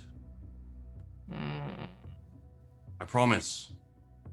The only person who'll hear anything about it will be you, and that's when you ask me.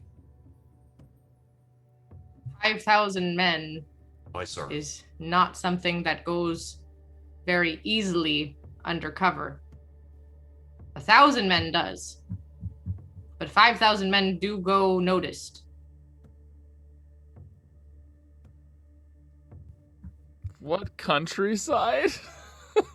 Yeah, and I'll, like, what exactly, which part of the countryside, and what exactly is the goal? Because at this point, we have a decent amount of the land there that's been taken, and there's not much north. So which countryside are you talking about?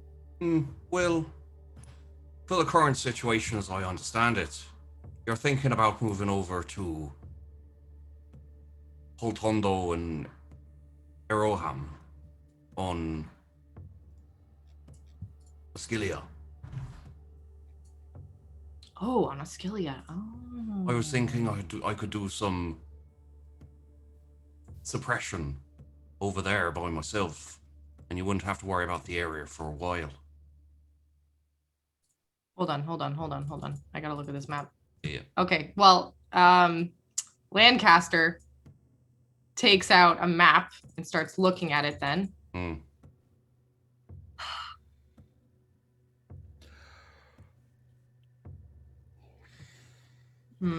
Just my general feeling for the good of the regiment is, if we manage to do something like this, it'll free up the other regiments and they'll be owing you something in the future, and probably be quite grateful.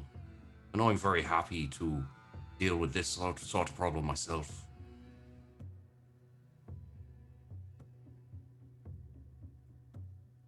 Might make setting up in those islands a little easier. It's more difficult to do with an urban city, I suppose. Just a sidebar for you, because you'd know this. If you give him that many troops, at the very least, you'll have to promote him to acting captain, because he'll be leading a proper company at that point. Oh, God, I'm so worried I'm gonna get reprimanded for this shit. By who? I don't know. That's the thing. Like, I'm okay. So let me just like brain think on this for a second. Sure. Because what I want to respond to him is give me like 6 hours to confer with the other captains, and then I can get back to this and like give him an answer. I can tell you, like, if you say that to him, then he's gonna be, of course, sir. I'll be waiting nearby. Just call me when you need me. All right. I'm sure Freely will come get you. It stands up and stands at attention for a second, and then kind of clomps out. Freely! Aye, sir. Get the other captains over here, please. The other commander, sir. Commanders, sorry. Yep. I'll go do that right now. Oh, would you like to call a meeting in the HQ? Yeah. Well, I do that right now, sir. Oh, get on it. Aye, sir. So you will get requested for a meeting at the HQ. I imagine at least one of you is already in there, and probably about 20 to 30 minutes, and you're all in there and kind of like looking over the strategy, the maps and whatnot again. Whenever Primer and Lime are both there, Lime will briefly say, good news, I've got one of my captains transferring over to your infiltration front on Katik and bringing 1,000 men with him for the tunnel. Is there a little pride in your voice of 1,000 men? Like, I chose the, you know, kind of like, oh yeah. Like, I'm giving you 1,000 men. It's just so many men. More men Is means there more a- tunnel. Is there a roll I can make to see if that sounds weird? It would be probably Tactical Imperialist or War. -10 because he knows nothing about digging. The nice thing about this No, I'm mistake kidding, is I'm that kidding. someone somewhere in the process, like whether it be Primer or one of Primer's underlings or Robert Burr himself, will just quietly put most of the 1-4 on combat duty, and They'll it just won't move- matter. They'll just move a decimal number and be Or just be like, whoops, I slipped with the pen and put the decimal after 2 of the zeros. Take a +10 primer because you actually went down boots on the ground on the Operation Jumpable Jump. So That's a 3 degrees of Nice. success. sounds a bit much for what's needed, but here's the thing: if he has that many men going down there, it will help your defenses because his 3 engineers will like shore them up and be able to help with defenses. It'll actually, okay, weirdly, it's kind of good for you because it will ease up on your troops. I also think it would be nice to have them for traps and some other things Yeah. as far as The so it'll be like something that would be really good for you is if they're like kind of looped in under command of your of one of your captains, essentially, so that you're overseeing it, so that your captains can like use any free troops, because otherwise they won't have much jurisdiction over it. Technically speaking, it would work because it's your operation, but it needs the kind of like consent of Lime to have it work that way. he would simply he would respond simply to be like, would it be possible if my Captain Ambush in particular, perhaps, as well as Captain Ambush and Captain Deadfall could perhaps oversee some of the troops in that regard? All right. That works. I mean, I consider the operation in general under your command. You can use my troops as you see fit. Just let them dig when they need to dig, and they'll get it done. Perfect. Okay, This I'm making note. 1,000 troops is extremely helpful. All right, I was hoping so. Yeah, Lime's just kind of oblivious. Like, yeah, 1,000 troops, I did it. I mean, that's kind of like solidified the choice for you, where it's like, wow, even my fellow commander agrees. I knew it was the right choice. Primer in the back of his head is like, he thought well, outside of just giving me the tunnel. Okay. Oh dear. There's worse ways to fail. At least I didn't send like 50 men instead of a 100 or whatever. It's a nice boost to the troops already there that will kind of, so yeah, like it's not great for tunnel digging, but there will be men in the 1-4 who can help with building defenses and all that type of thing, and like defending when the 21st go out on raids and fighting. So Yeah, I'll also have you guys know, I'm pretty sure I have the least amount of troops actually out in combat right now. It's basically the guerrilla troops, because I don't know if we officially sent my Katic troops in. you have sent the Ascilia troops out, yeah. Okay, the Ascilia I have, but the Katic front, I don't. So major have any shooter, yeah. 4. You haven't sent out any other troops Yeah. onto Katic yet, so. Yeah. So I've sent out maybe half of my NCO pool. Yeah, it works. It means My you'll have officer some and fresh NCO. faces to bring in a little bit later on when other people are getting tired. Yep. I'll say at this point, probably Lancaster walks in looking a little bit distracted and maybe like pensive. Primer and Lime are probably looking over the map, pointing at the area and focusing like, this is what we're thinking, being able to dig here. What are your thoughts on this wall? That sort of stuff. Yeah, making estimates of how long it's going to take, that kind of thing. Mm-hmm. I sit down and I'm like, I have a pen or something that I'm just like tapping against the table. Commander? Commander? Where's Rickenbacker? Simulating an earthquake on the map, are we? Just pen stops. Like, what are you two up to? Sorting out the tunnel operation. All right. Where's Let's go. Rickenbacker? I'll join them whenever you would like me to join them. I'm. Knowing Rickenbacker, she's probably not far behind. Yeah, probably like clumps in not long afterwards. All right. You're probably wondering why I called you all here today. Definitely am. Aside from the earthquake, yeah. Okay, smart one. You know. All right. So, couple things. One, great news.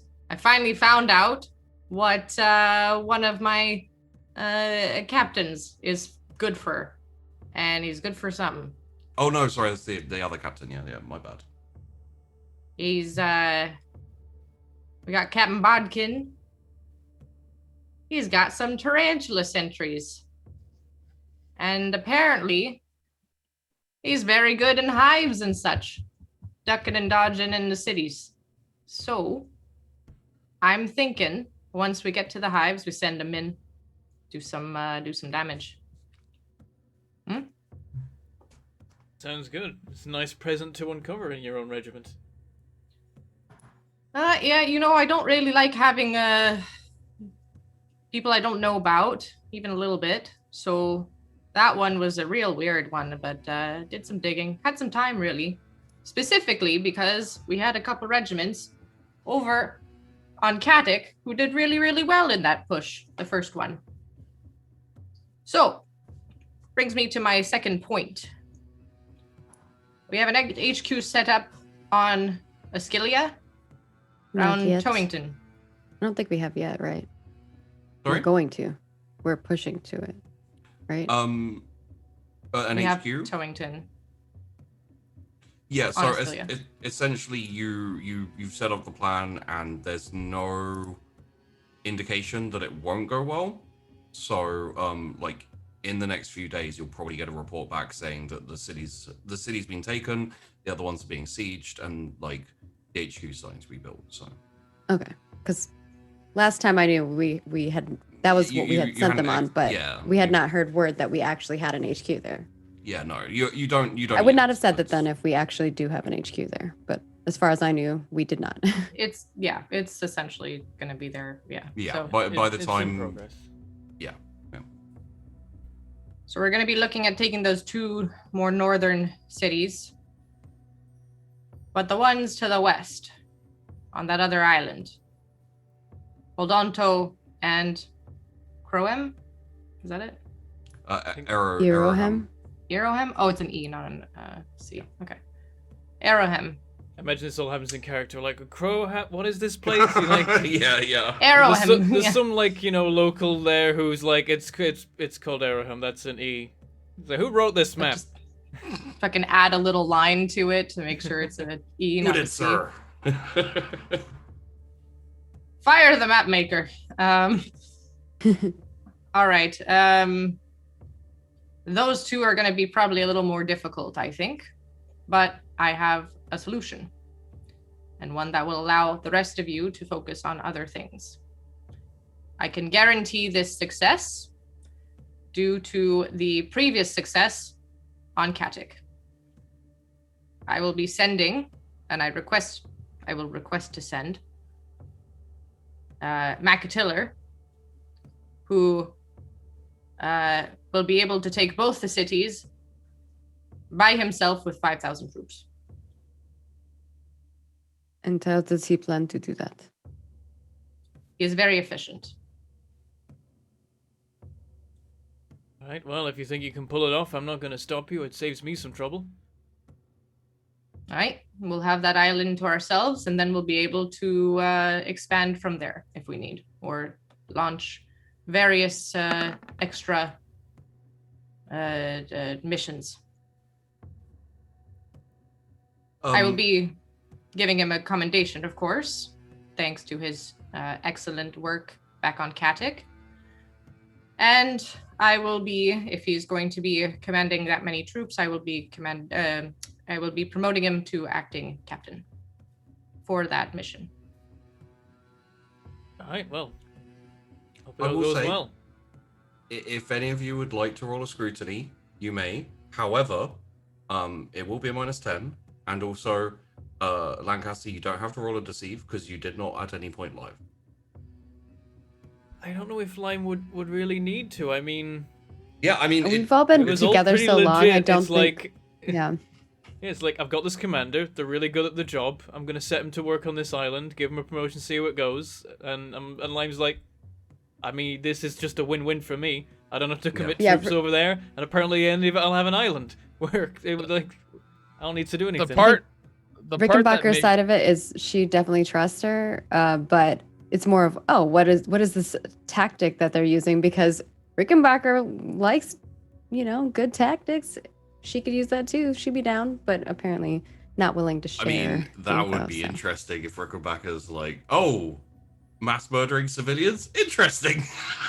Yeah, I don't know. She doesn't know. Try. That's why she kept it Yeah. lip shut, because Yeah. The part that made me roll here was the guarantee. Yeah. Also, like, It'd be a -1.4. Also, your two minus regiments have always that. been a little head buddy Yeah, anyway, so yeah. it makes sense. It makes sense. It all makes sense. like I would say, putting it like this, like bringing it before all of you, is a little bit off kilter, but not really enough because Lime is in charge of the operation. It makes sense to kind of like bring it up and request. Yeah, as to ask opposed to just if do it that'd be yourself. okay. the whole thing is also like, I will do this alone kind of thing. Yeah, Like, it does make a lot of sense too. Which Yeah. is a little strange, but So a like the- -1.4 probably gets me nothing. Not and really. Like, yours is just 0.4. Well, I didn't do the -10. I rolled it Oh, before. oh. You could say it, the -10. okay. Yeah, there doesn't seem to be any particular like standout problem for you. You maybe feel like it's a little off the usual for Lancaster, but there's no like solid reason, like you're just like, maybe it's just and none of all- us seem concerned, so that probably. It's Yeah. also the Okay. acting captain instead of just promoting the Yeah, captain. I'd say the acting captain was one thing that's just a little bit weird. Yeah. Yeah, I'm not promoting him that far. Are you kidding me? Like, bro, this man's way too dangerous to be given that much power. Holy fuck. But the outside perspective could be that like he's getting the acting captain commission to see if he can pull it off, and if he does, he'll get the promotion. What's Yeah. gonna be weird is when it's done and you're like, yeah, there's not gonna be no problems from that island now. There's no people there. Also, I'm demoting the guy again, and everyone's gonna be like, wait, but he succeeded? Yeah, Hang on. Yeah. roll me just I'll say like a +20 logic, Lancaster, just because My feeling right now is that Lime Oh, might God. like any suspicions Lime might have are overshadowed by being told that he doesn't have to worry at all about taking this island. Someone else is gonna handle it. Later, Oh my I'm quite God. sure that Lime's gonna be like, wait, what did he do to take the island? So, Lancaster. I feel the same way on Rick and 2.8 degrees of success. I roll a 13. This is probably something that has already crossed your mind, and there's still time to back out. But you have kind of put it towards the commanders. They've said yes. Essentially, you've given him a commendation for good work already. You've promoted him to, or you've assigned him as acting captain, so he can command a company. Mm-hmm. Some of the ramifications of this is he's going off and doing his own thing. Like, he's super effective, and essentially, like, he suggested it himself. So he's very aware of his own strengths and what he can do and how he can do it. as long as he's loyal and has a certain modicum of restraint, it's not gonna. You don't think it'll be a problem. The important thing is to have and keep him loyal, and also like thinking about it now. He maneuvered you into a situation where if he is successful, as long as he doesn't die or fuck up horribly, you basically have to promote him to captain. So he's very clearly smart, he's very clearly strategic, and he may be a cunning bastard. Which I can appreciate. Yeah, that is not necessarily a bad thing. And yeah, like someone who has managed to get to lieutenant, who is like very clearly abnormal for the shore, where everyone is smaller and etc. Like he will have been passed over for promotions. He will have been like shunned and looked up at, and essentially would have had to be really, really good to get to where he is, essentially. So, you know. I get the feeling that this campaign ends now with, like, following the very, very unfortunate and tragic death of Lieutenant Colonel Lancaster, we now introduce our new Lieutenant Colonel Macatilla, who has done excellent work in this war. Fuck no. So, you got no sense of disloyalty, or you just got ruthlessness, and it's basically essentially what he said is what he thinks is the most important thing is winning. He doesn't really care about like rules of war or engagement. If he thinks up a tactic that works and is the most efficient, he'll just use it. So long as I'm a competent commander, pretty much, we're not really gonna have a problem, I'm guessing. Change his mission. There's no reason to suggest that you would. It comes down to whether you want a confrontation. Like you can kind of be like, hey, I'm changing the mission. I'm not actually going to do this. I'm taking my, or whether you're just like, as long as you're okay with the casualties that are going to ensue, and you're okay with like promoting him and having him be like one of your captains and an important figure in the regiment, there's no problem there really. It's a question of like going off that logic roll. You have to wonder to yourself, at some point, is there going to be, wow, that's too much, I now need to deal with you? Because once you have that confrontation, you're going to have that confrontation. And like if it's a month from now, after he's had 5,000 troops under his command, he then has 5,000 troops who have been like working with him and etc. Yeah. And any troops that don't like him end up being involved in fake parlay ploys and get blown up by artillery. Yeah, they're fodder. I'm trying to think. He's not going to work well with anyone else. He's a lone wolf. I wonder. You'll be fine. No. Hold on a second. I wonder, though, if I give him a challenge. If I say, you'll do it with 2,500. Half the amount. And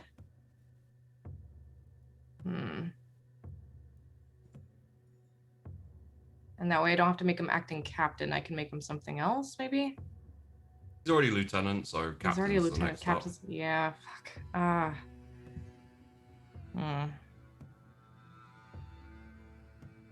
There's probably some obscure type of lieutenant that's like a step above lieutenant but a step below captain. I'm sure there is in real life anyway. There's also the thought of how many of the 5,000 survive and would be ones to report and tell the tale. I mean, if they do, they would be basically killed in the next mission on purpose. I mean, if if you got into a situation where he killed a whole load of his own troops, it wouldn't be very successful anyway. So you wouldn't Yeah. be pressured to, you know.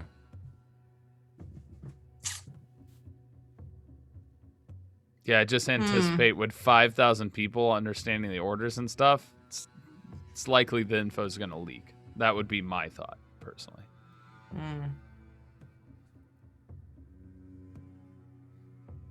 Then Well, is how it many more troops on did me you or send is it with on him him? last time? Well, 1,000. 1,000 Mm. and 1,000 and he 900 lost and 25. 975 survived. Yeah. So it's a really high success rate. So if I send 5,000,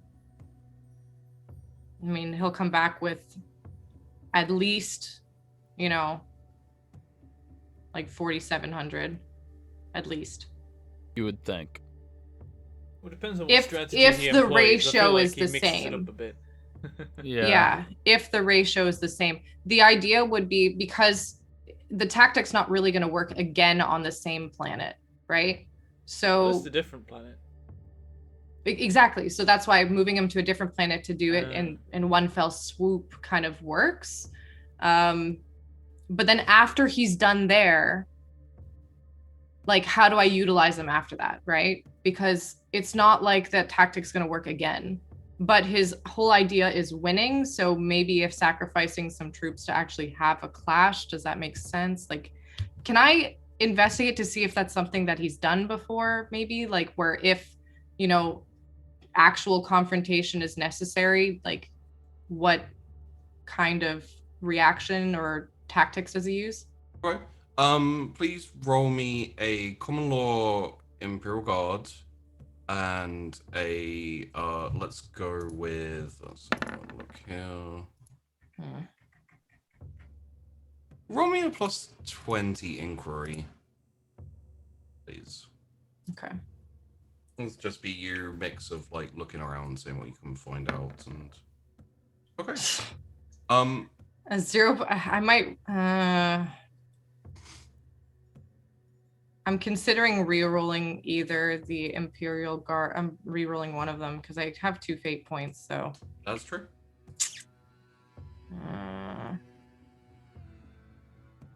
We are almost halfway, so you yeah, still have one more for the other half. It's just, is I the would other half still- going to be a mission? Because Wait, No, I would no, still we've- re-roll it.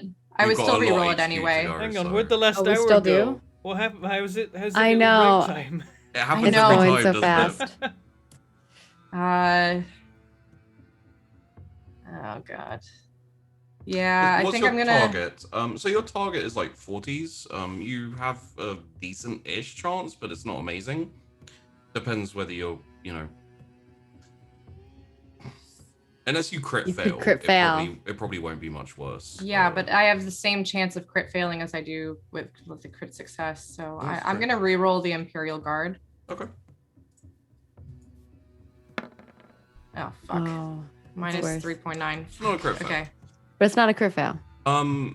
So in terms of his record, you don't get a super lot of details on. It's interesting. In all of the operations he's been in, other planets, other places, there's not any first-hand reports of what actually happened. There's just results. Okay. Invariably, the first action he's in on a planet is a massive success, and then it kind of jumps back and forward between absolute bloodbath and surrender. So essentially, either he loses no one, or he loses a shit ton of people because there's a massive horrific fight. Essentially, yeah, and I'll go off your previous logic roll because it makes sense. Essentially, what you can glean from that, like the information you gather, is his reputation gets out, and people are either like, "Holy crap, let's not even put up a fight, and he'll spare us," or "There's no point in surrendering because we're just gonna die, so we may as well die anyway," and they fight even harder. What I will say is like even a lot of the time, his superiors have put him into positions that, looking at the numbers and the situation, he should have lost and like been defeated and even killed. And he was like, he's never significantly lost. Like there have been times when he's failed to take a place, or he's been pushed back and forced to retreat and everything. But invariably some of the missions could be called like fairly suicidal, and he's managed to not be decimated by it. Huh. You know what? Okay. Yeah. All right.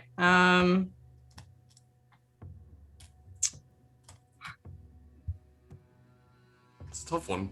It is a really tough one because like Lancaster's now getting to the point where after seeing enough like shit, she's kind of like, honestly, like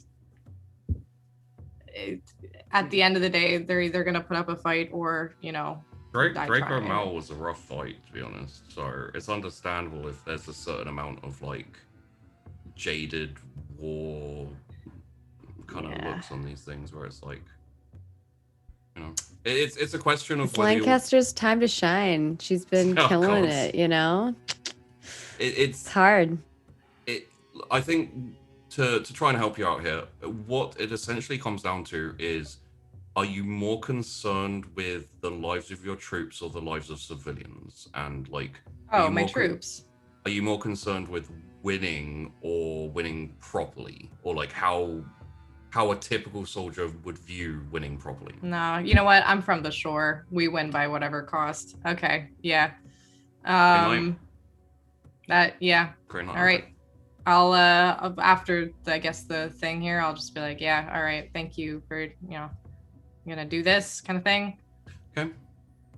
And now the question is, what's the difference between the 12th and the Tyranids? We got opposable thumbs. The Tyranids have opposable thumbs. We smoke leaf. No. Properly.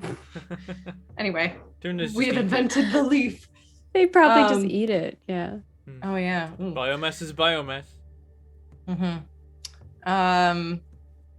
Okay. I mean, in all fairness, that's like the origination of guerrilla tactics were like going against traditional war tactics. So a lot of the stuff that I have is guerrilla tactics. So, I mean, it kind of makes sense. Also, like Lancaster wouldn't be too worried about that. Like it's definitely more a shore trait to just be sneaky and try to like get what you can whenever you can, and B, like it's kind of every person for themselves. And in her regiment, like the 12th have always kind of been like every person for themselves, except for when people have been like really for them, you know, like when the 1-4 would give them recaf, or when, you know, various fights where they've just worked well with other regiments, like then that kind of bond is established. But these people are against the Emperor.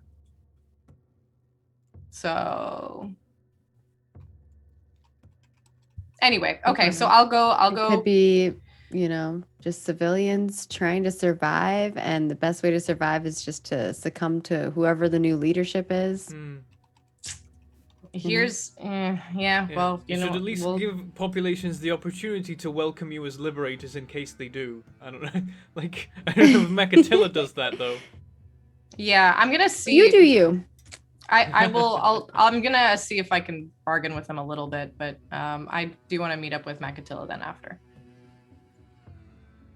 You find him at a kind of like small construction a little ways off from your HQ, just waiting for you. He stands up as you approach. What I will say is you've noticed he doesn't really like do the traditional kind of, you know, standard attention, salute and etc. He just kind of like he stands up, he stands at attention, and then he just waits for you to.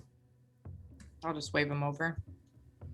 And like I'll be walking, and I'm assuming he's just gonna walk with me. So I too have a proposition. Aye, sir. I know your tactics are a little less gracious towards civilians. However, we do need some population to be able to work for us. So I know you're very good at picking and choosing the people who are the biggest threats to us and disposing of them very quickly and easily. Is that right? Yes, sir. All right.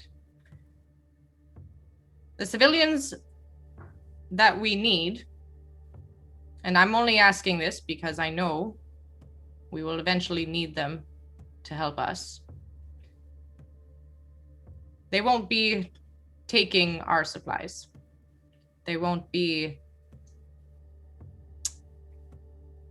putting any dent in our regiments. So here's what I propose. The first one, you can deal with it how you like. Sir. But the second one, I need those civilians alive.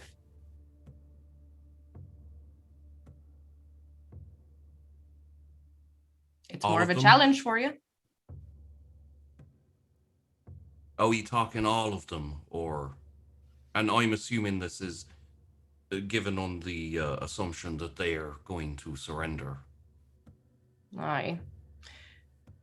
You can either do the first or the second one, but I don't want any messing up. Because if you take out both of them, then you won't get your promotion. But I have good faith in your abilities. And I have good faith in your tactics. So I need at least... What do I know the population generally of the two combined? That's smallish cities, working kind of just general rural jobs and etc. So not massive, but no, it's like not in the realms of like the urban populations, but the cities especially, like big enough. Mm-hmm. I would have like maybe written down kind of like a number of the civilians, or half of the number of the civilians. And I like give him the paper. I'd be like, that's the number of civilians I need alive. And able to work. We need bodies. You understand? Question, sir. Of course. Are you all right with the death of the decimation of one of the cities? So long as I still have the number of civilians at the end. Very well, sir. I have an idea and a plan. See to it then. And I'm stressing about this though. I do need them alive and able to work. We need food being able to be produced. We need people to make things. And we also need more bodies for the Emperor. That is exactly what I was thinking, sir. Good. If you like, I will submit my plan to you, so you can veto it before I execute it.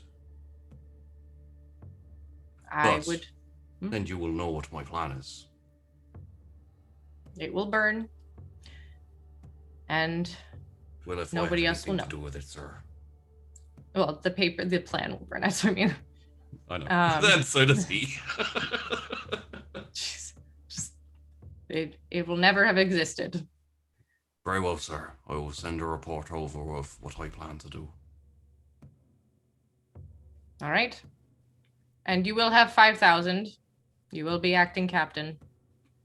If this goes well, you'll see yourself promoted. Looking forward to being promoted, sir.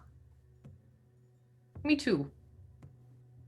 And he gives a sign of the Aquila and peels off and walks off. A little bit later, you get a report. It is a detailed tactic which you think is fucking horrific, but will also work. Okay. If you like, I can tell you on the break, or I can tell you now in front of all the No, viewers who will. you know what? Tell me on the break. Okay. I don't want the viewers to know this yet. Yeah, they may judge you quite harshly. Well, okay, but also because The cast I is want to having make like a private chat too right now. We're like, Yeah. oh my god. So specifically, oh my god, I love that chat's like, Vandy, please no, tell us. Well, you But can I always- kind of want to make you guys wait until after the task is done and You then can give wait. you the whole thing. And then you can find Make out them what wait. happened. Make them wait. Make them wait. Do it. Listen. Keep them I on the mean, edge. Listen. We're about to go to break, so you could just think about it for a couple of seconds, and then Bentham could be like, "All right, time for break. Let's go." Yeah, let me think about it. Let me think Okay. about it. Okay, 'Cause Bentham, it's time for break.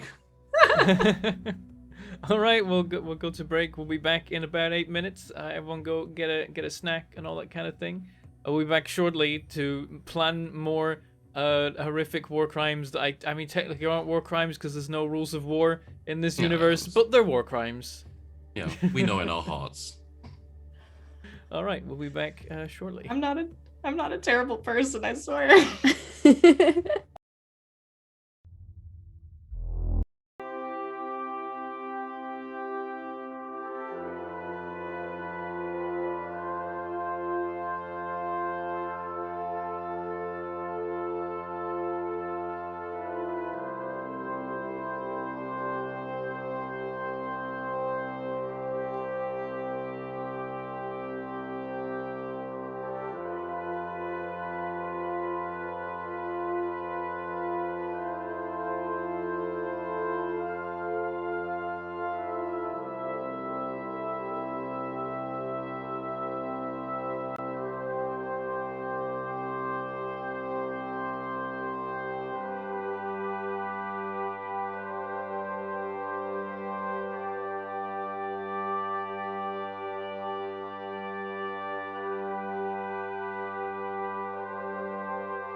Hello and welcome back to The Last Ditch, Season 2, Episode 8.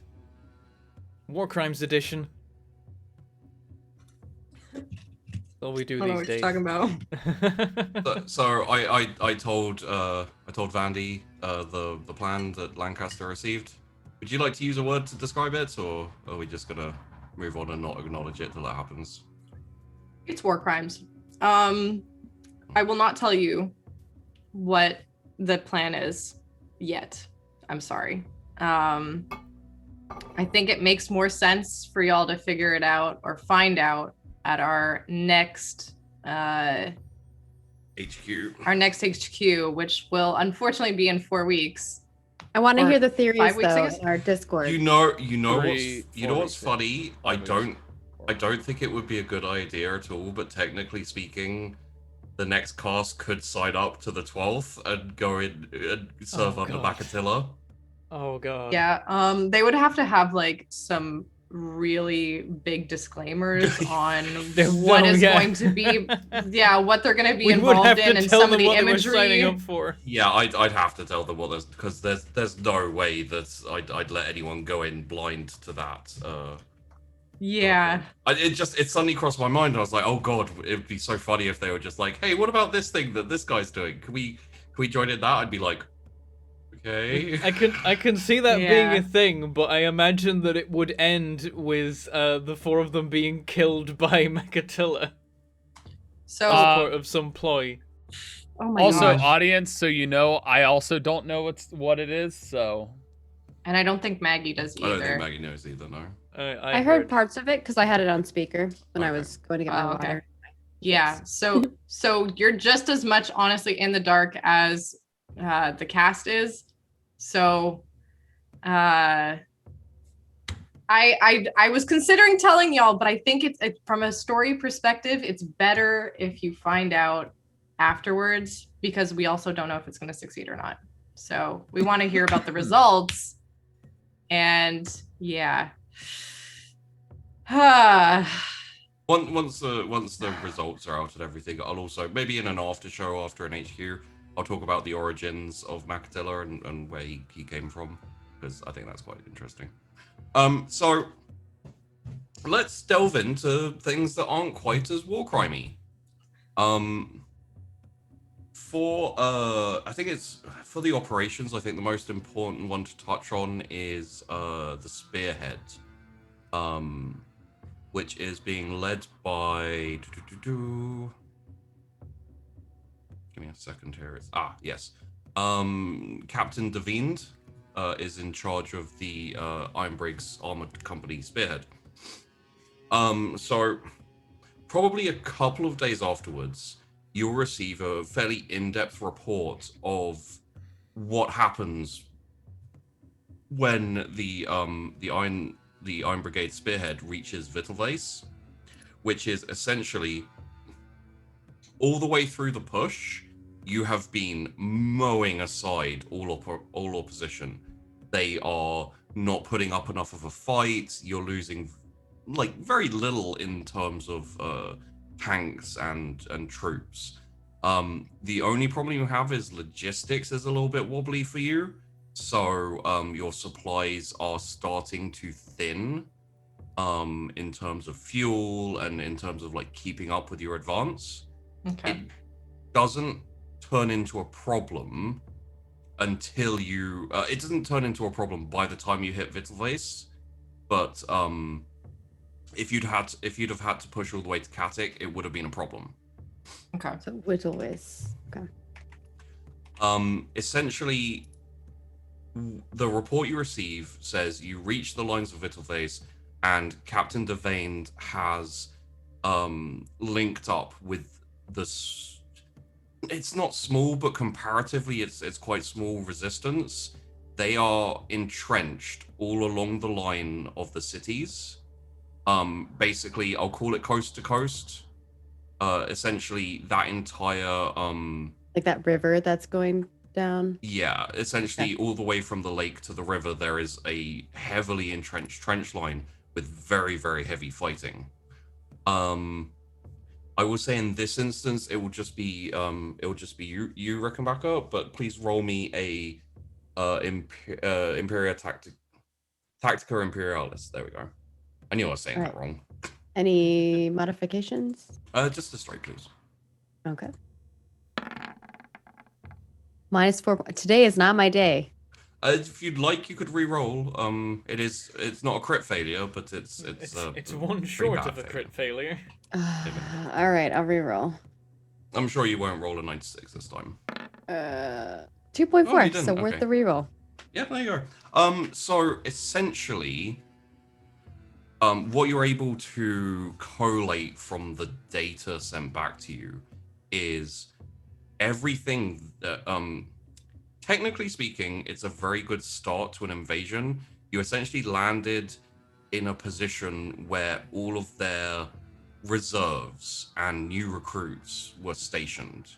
So you have just been pushing through people they weren't expecting to have to fight or were planning to train later in the future, which is why you've just kind of carved through them so quickly.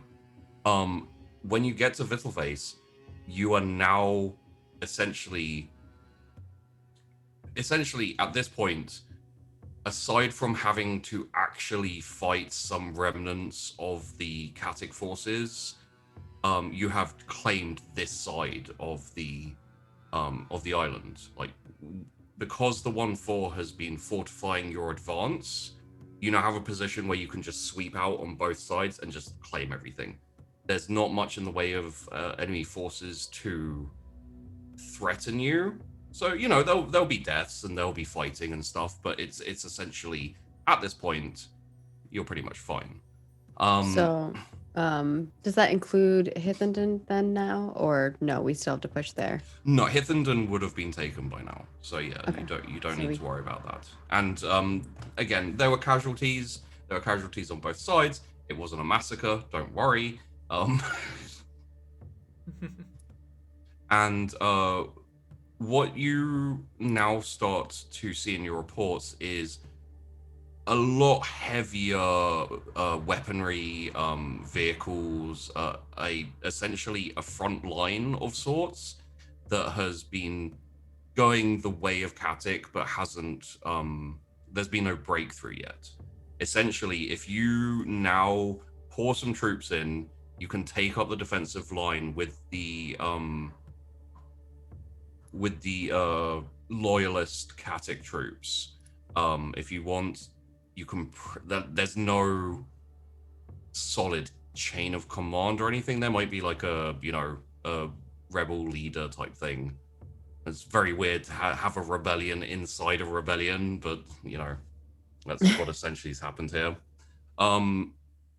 They're mostly like militia and civilians who actively resisted and grouped up to fight the Katic rebels. But yeah, from here on, you're going to be facing a lot heavier resistance and actual like better trained troops and so forth. So. All right, I think then I will shift some more troops there from the reserve.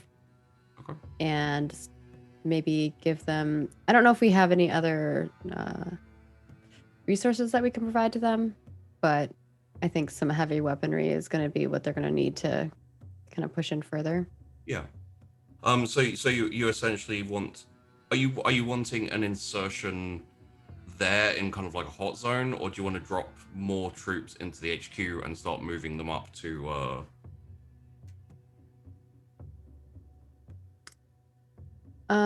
I think dropping more troops there to Okay. move up. And then maybe I think we'll keep the defense line that we have, but we'll push more on the offense a little bit more. We'll add some more Yeah. troops to the offense. Okay.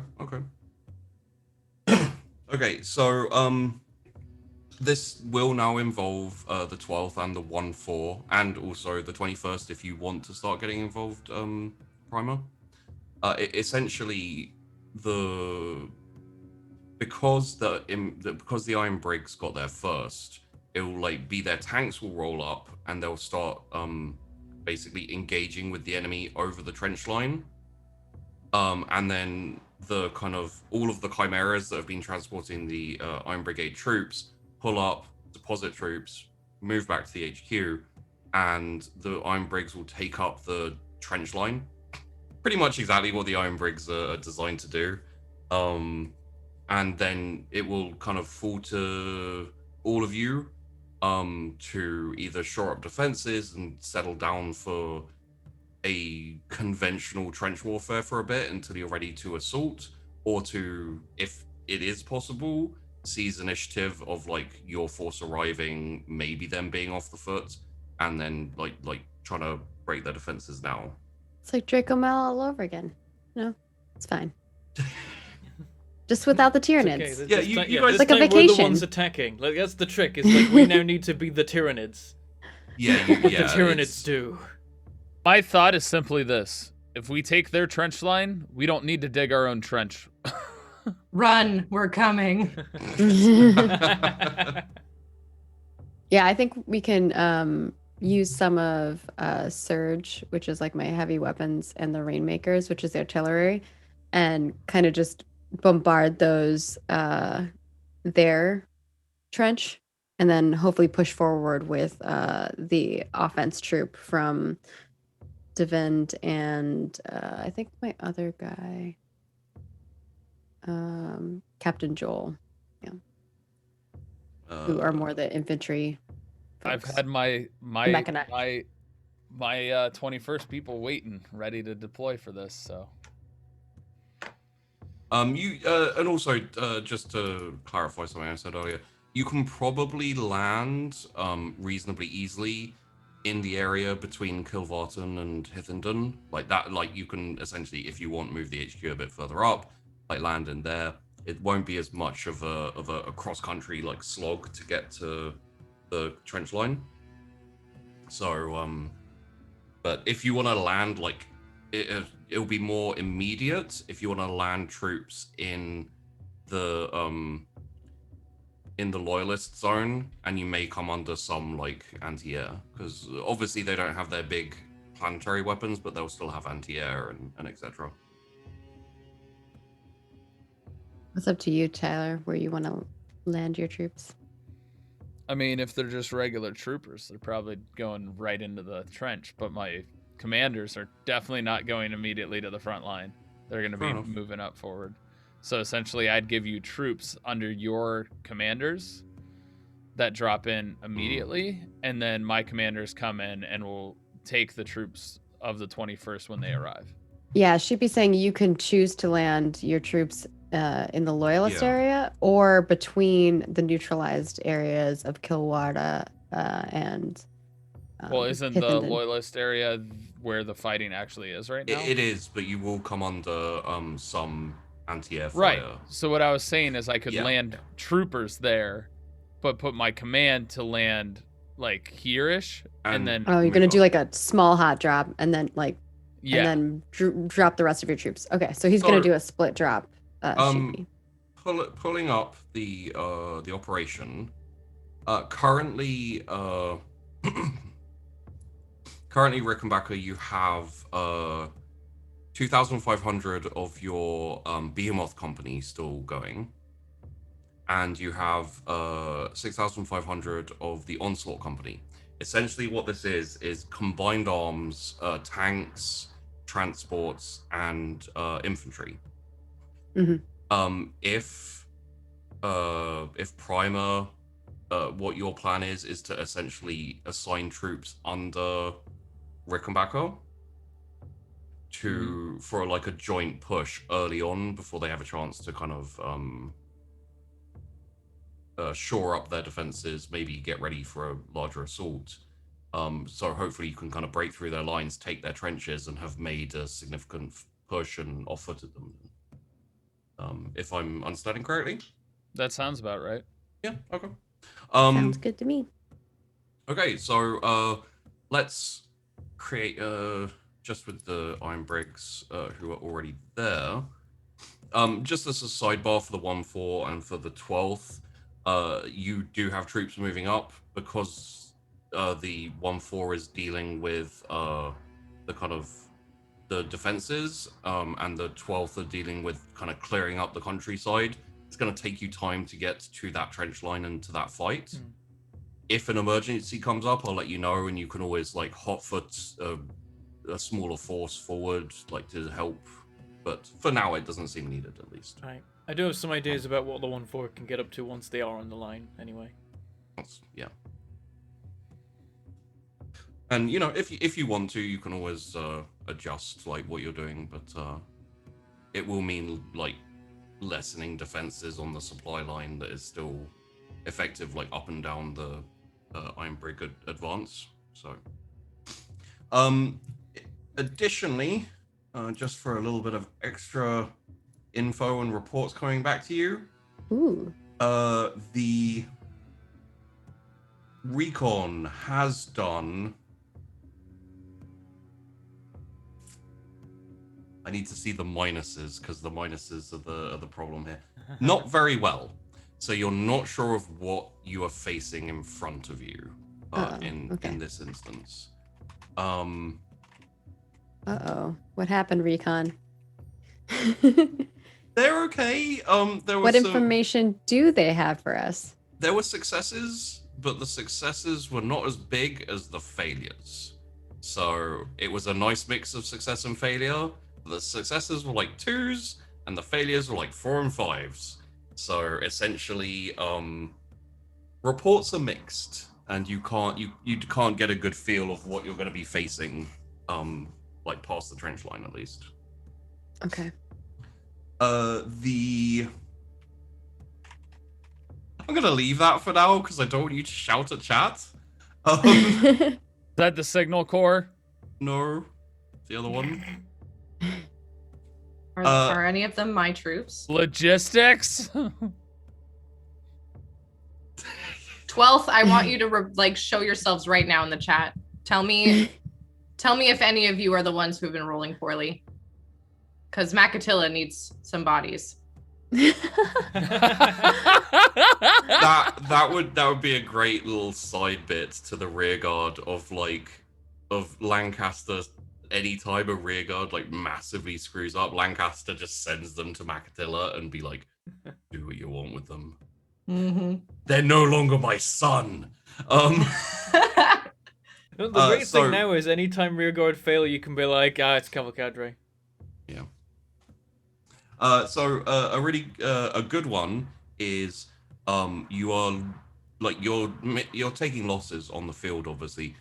But the Medicaid Corps is doing a stellar job of saving lives.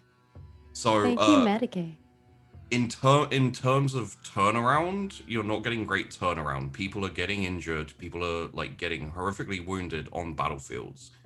The really important part is that they aren't dying. The Medicaid, they're down but not out. Yeah, the battlefield medics are doing an amazing job of saving lives. I'm sure that's mostly 12. Even to the point of like if they keep this up, it would be worth giving them like a commendation or a medal or something because they've been doing a great job of like. Really? Supporting. Can I give them a medal that helps them get even better rolls? Oh, good. We're like if they continue this way, we'll talk. We'll talk. Well done, Medicaid. Nice. So this is everybody else learn from the Medicaid. Or it's to Makatilla with you. Oh no. The best I can say about the artillery are our sweet one artilleryman who has rolled for us. Much love and thanks. They are doing a mediocre job of helping pushes and all over on the battlefield. The aim is I mean, if you want to hit a city, you might be able to do it, but aside from that, oh no. Usually lands on the right continent. Yes. There haven't been many instances of friendly fire. Obviously, there's always friendly fire. There's always mistakes, especially with bad Vox communication. However, Signal Corps. However, mostly it's just been ineffective artillery, not really supporting the pushes and the maneuvers you've been doing. So, Oh, that Okay, forest over there. We'll wipe that out. So like it's basically just like we bombed somewhere. Don't know if it was the enemy, but boy did we show somewhere who's boss. Was the correct planet at least? yes, pretty much. Pretty much. Pretty there's much. there's an asteroid off in space that is looking really, really bad right now, but aside from Ooh. that, it's fine. So what you're saying is we need more people in the rear guard in artillery. If there are any heroes out there who have been waiting for a moment to shine, you may want to go and help the artillery and also logistics. So anyway, we'll get to that. We'll get to that in a bit. So anyway, Join the rear guard. You too can be blamed for things. The Maggie, specifically Maggie, not Rickenbacker. Your amazing progress with the Iron Briggs is 100% thanks to the Armor Corps, who've rolled really, really well. Yeah. Operational support, battlefield support, and Blitzkrieg, they kind of knocked out the park. And essentially, you would have been slowed down and probably wouldn't have gotten there for a little while longer. It was very, very touch and go as to whether you'd find any remaining rebel or like loyalists to the Imperial cause by the time you got there. The armor basically made it a definite outcome that you get there in time. So, Nice. Well done. Well done. I'm sure if they were 12th Armor Corps, they would have just let the civilians, the loyalists die and Especially if you gotta do what you gotta do. was involved. oh yeah. Listen. Uh I'm just gonna eat my sandwich in peace. so we have some interesting things. Let me just double check. The longest sandwich eating ever, Vandy. You've been eating that sandwich I for like know. 2 hours. Is that sandwich like the size of my desk? Where did I No, I'm just eating it really slowly because my meds make me not as hungry, but I know I need to eat. I can see. I'm really nursing it. It's almost done. Ish. I eat food so fast. It's just like there and then gone in 2 seconds. Well, You and me both. normally I'd be able to eat faster, but like I don't know why. Yeah, my meds are really like affecting my hunger today. But I'm still ready to go and create. Chance decided it's a 12-foot sub. Oh, okay. It's definitely. 12 foot. It was. I showed it Oh. on stream. It was like a circle. It's like a big old Kaiser bun. 12-foot sub, Christ. It makes sense. Mm. I mean, you are the 12th Lightfoot. Oh, I just got that. So 12 foot. Okay. where is the so we have a few interesting little bits and pieces there. The essentially the engineer corps are keeping everything taking over. They're the reason they're kind of propping up logistics and a few other things to maintain defenses and lines and etc. The combination of 1-4 and engineers rolling decently means that there have been no breakthroughs or problems on Katic or Oscilia defensively. The Signal Corps have regained communications planet-wide on both planets. Yes. Thanks to the boost from probably Click yelling at them. There are still times when communications are difficult. However, due to some very, very good tech rolls and a couple of tech rolls that weren't bad, they managed to repair the communication problems essentially. So one additional thing is we had some very, very sad signal boys in the in the Discord. Oh no. I gave them a little extra mission where they had to roll Electrovox Warfare. Essentially, they both succeeded, and I gave them the option of helping their regiment or helping the war, just in general. One of them chose regiment, one of them chose war. Who was who? I'm not going to call them out and name names. Okay, well, who did they who did they help for regiment?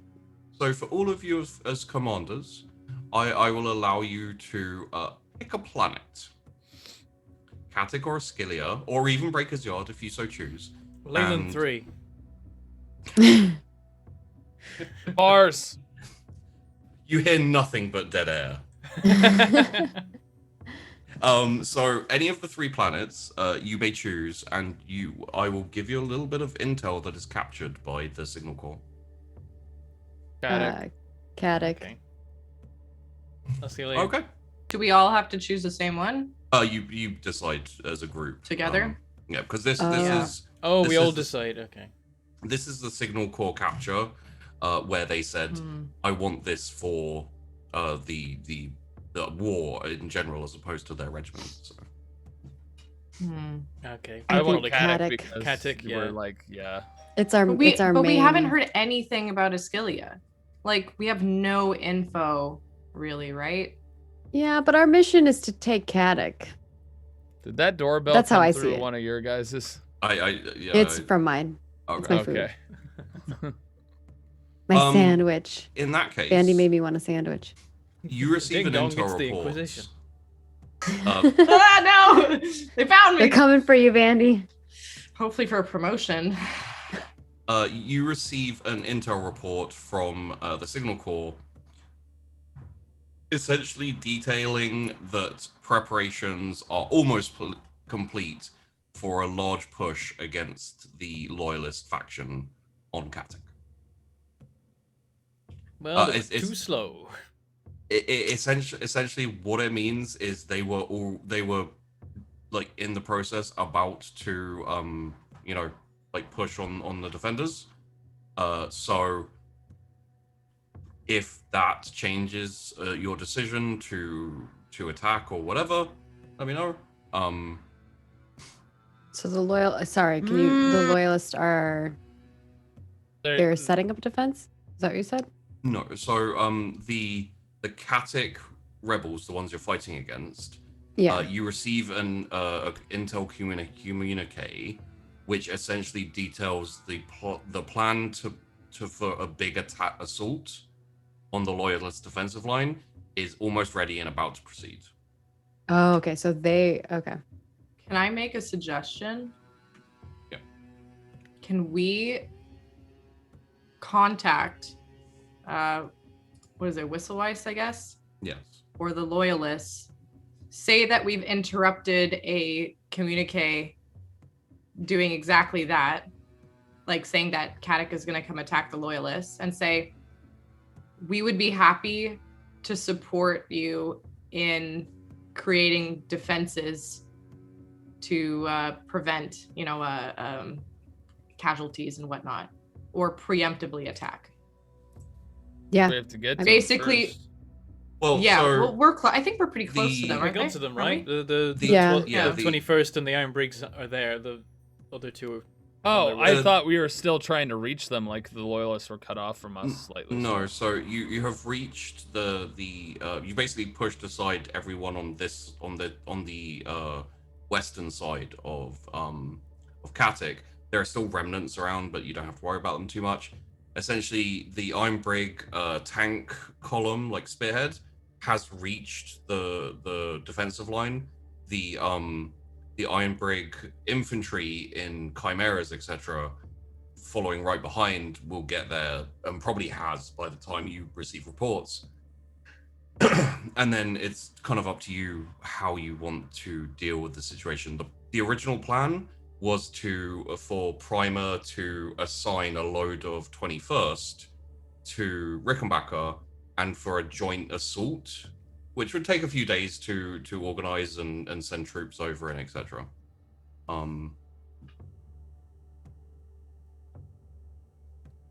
I already had my troops play the comms waiting. over like the big speakers. I They're had my coming troops for you. waiting. They Because, were like, what do you waiting. guys think? Because it I'm would down also add numbers to us if we can convert them properly. They are- I mean, they are converted. They're already They're basically- loyalists. oh, they right, were true. basically, yeah, they're waiting for us to rescue them. Now we've rescued them. We're like, all right, we'll take over So- from here. Okay, then yeah. So why don't we just do that? And we just like we pretend, I guess, like from a numbers game, like let them come and attack us, but we just have like set up minefields or something. Mm. Yeah. Wow, I'm. Ooh. your That active came way captain's too rubbing off on you. easily. Yeah. Let's mean- shoot them so they're injured, and then when they go to save their friends, shoot their friends. Oh, yeah. So they're all just like crawling towards each other, like, help me. It's just a Ooh. sea of injured soldiers trying to save I each mean- other. I mean, given this transmission, there's an opportunity that when they push, we could have the 21st in and ready to drop in behind them. Oh. Oh, just like. it would be a rough call because it would make them prime targets for anti-air. So it Why? would That's why we do the high dive jump suits. high dive jumpsuits. Yeah, you know, Halo drop. That's what it is. You don't have equipment for that. What? This is supposed to be the future. Halo drops happen pretty regularly now. They're Primer's on the Vox like, I want Space Marine drop pods. Get me Space Marine drop pods. It's like, you know those kill normal humans on landing, right? I want them anyway. We'll work it out. Have you seen those squirrels in the tree that can fly? It's fucking crazy. Get me some of those. Get me those millipedes with laser eyes. I need some of them. Sharks with freaking lasers on their freaking heads. Those monkeys with las guns. Come on. Oh my god. So you could land. The problem is like it would be during a charge. So they've kind of like built up some forces, prepared for an attack. When they attack, they'll still have their defenses, and they'll still have their, they're basically sending a wave to attack to kind of break the enemy defenses. There's no kind of like open area to land, like behind enemy lines. So it's very, very possible to do, but it will like depending on the navy, I guess, and depending on the enemies like firing. It's a possibility, but very likely high death and very likely possibility of failure. Fine. From then the I'm just communication- landing the troops on there to join them and defend them. From Yeah. the signal corps communication, do we know roughly where, like, what path they're going to take for this push towards the loyalist? No, it's essentially what you get is just the acknowledgement of a large push. The likelihood would be is just all along the line, kind of. This So all along, like here. Yeah. Okay. It's basically like a large assault upon an entrenched position. So we wouldn't have time to like set up any defenses there if we wanted.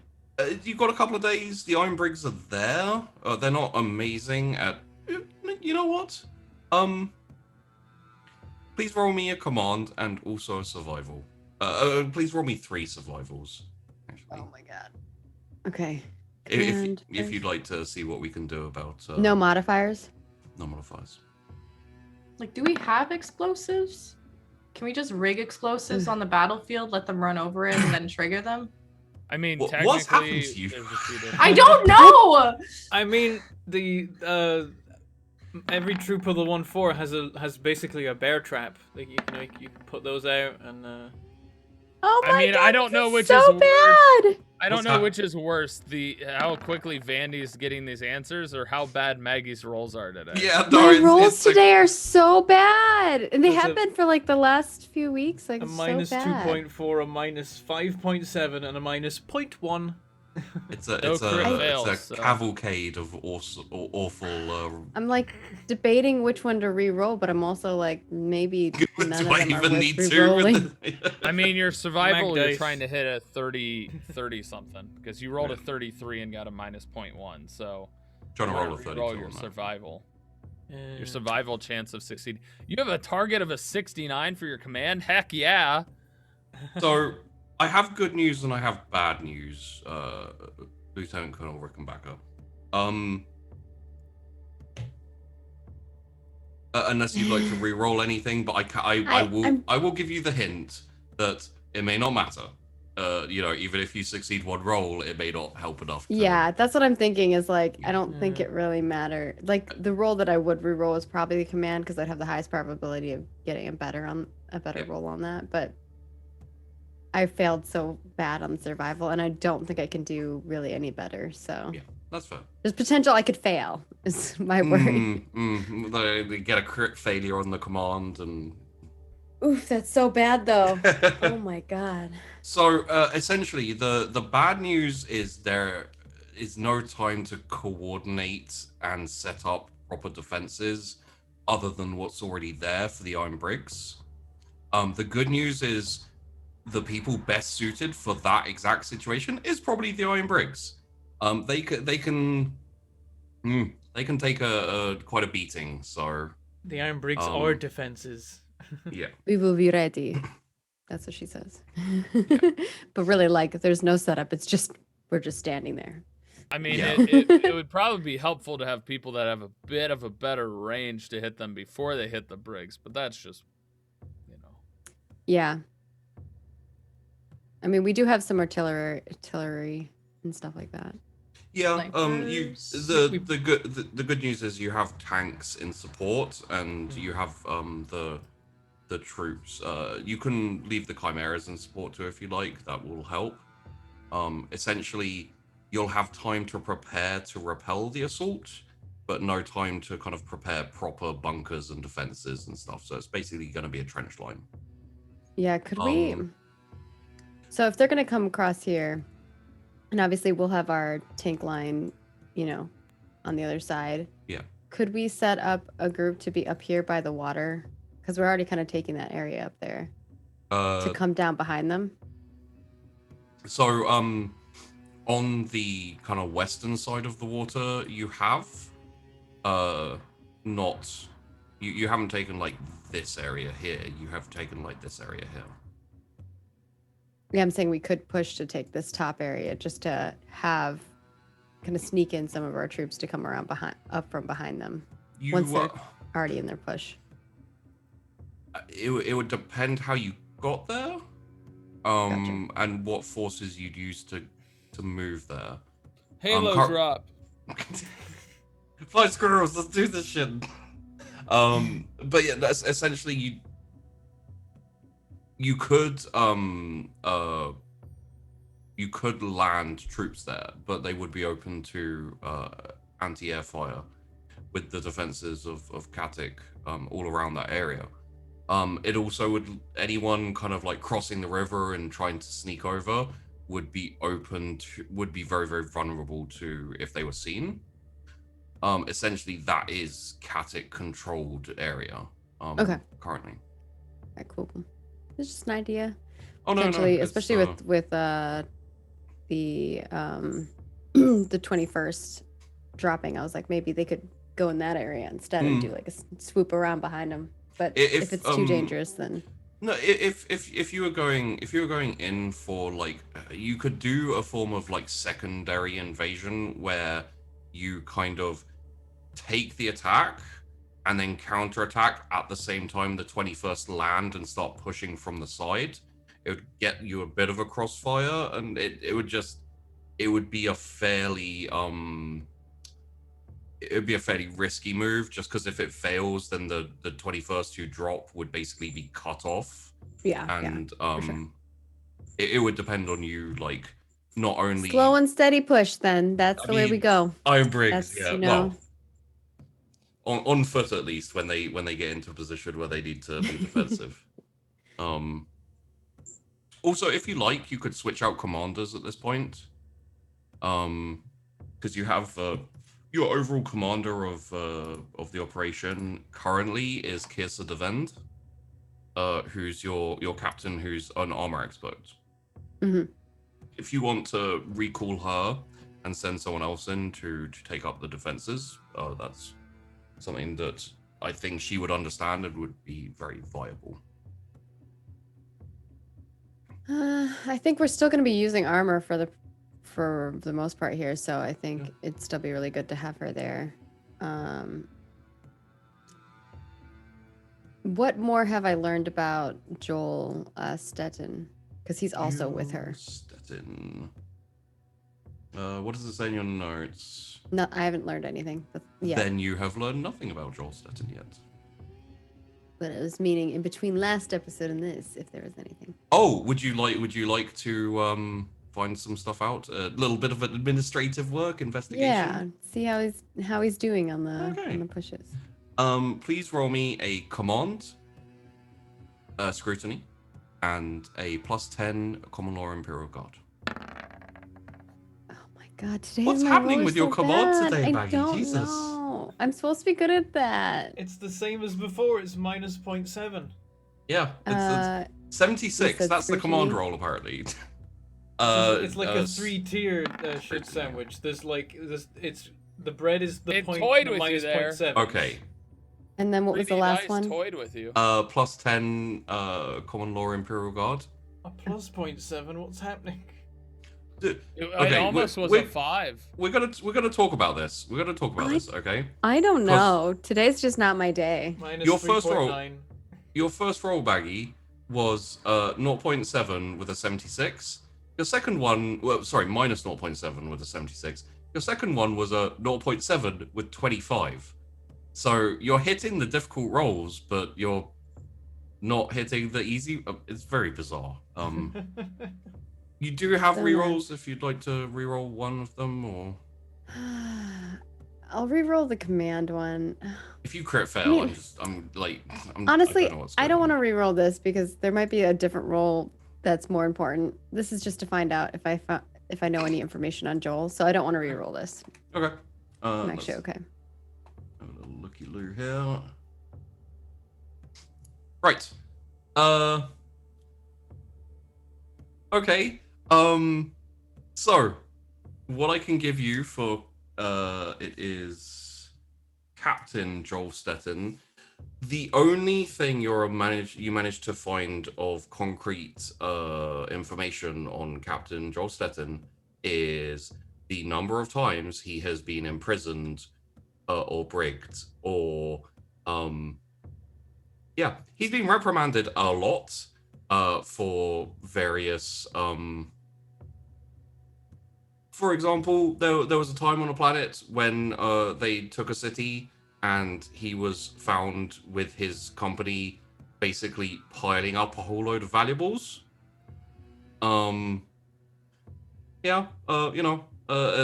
Essentially, yes, reprimanded a lot, has been demoted a lot, and promoted back up a lot. So it's fairly bizarre. Unfortunately, the Guessing because command somebody and- took advantage of his looting skills and was like, promote him. And then Looking someone at else you, was like, this Vandy. is not right. So yeah, And he's like, I've never done that. Never in essentially my life. No. the best I can give you here, obviously there's more to find out, but criminal and very much has been reprimanded and put in the brig and punished repeatedly, and many run-ins with higher command, as it were. Yay. Good to know. Okay. I think. Oh, actually, this one for the 21st and Primer specifically, the Special Forces working with you have done really well. Your guerrilla tactics warfare is just bodying the Katic defenders currently. Perfect. So, yeah.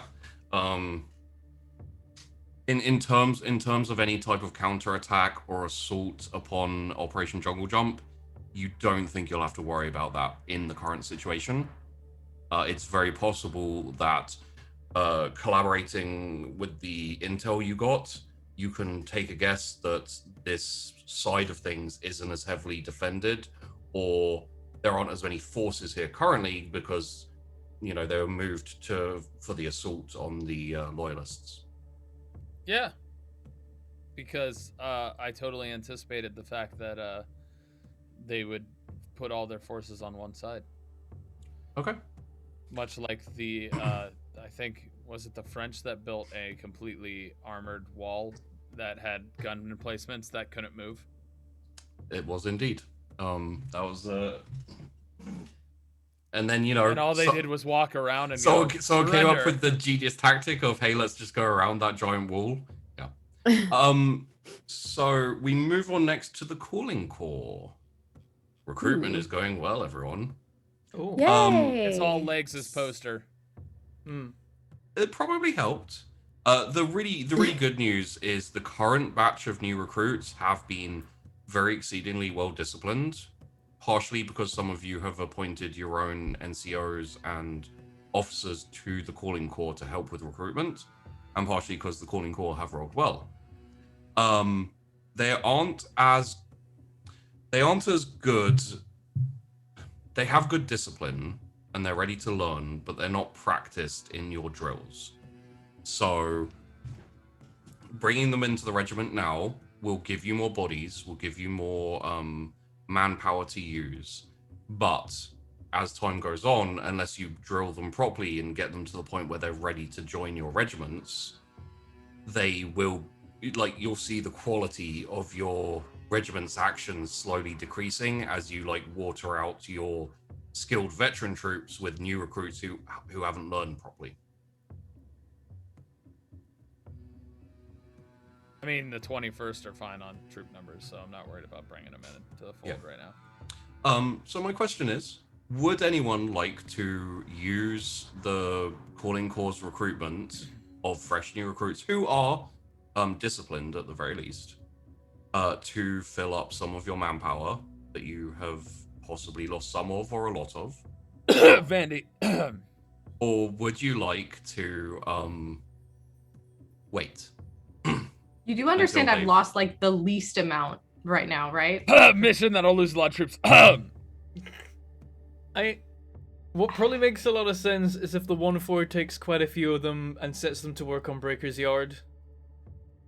Yeah, That way, you want to. they've got time to learn some discipline and that kind of thing in a place where they're not going to, like, be responsible for the lives of their fellow soldiers who might actually know what they're doing.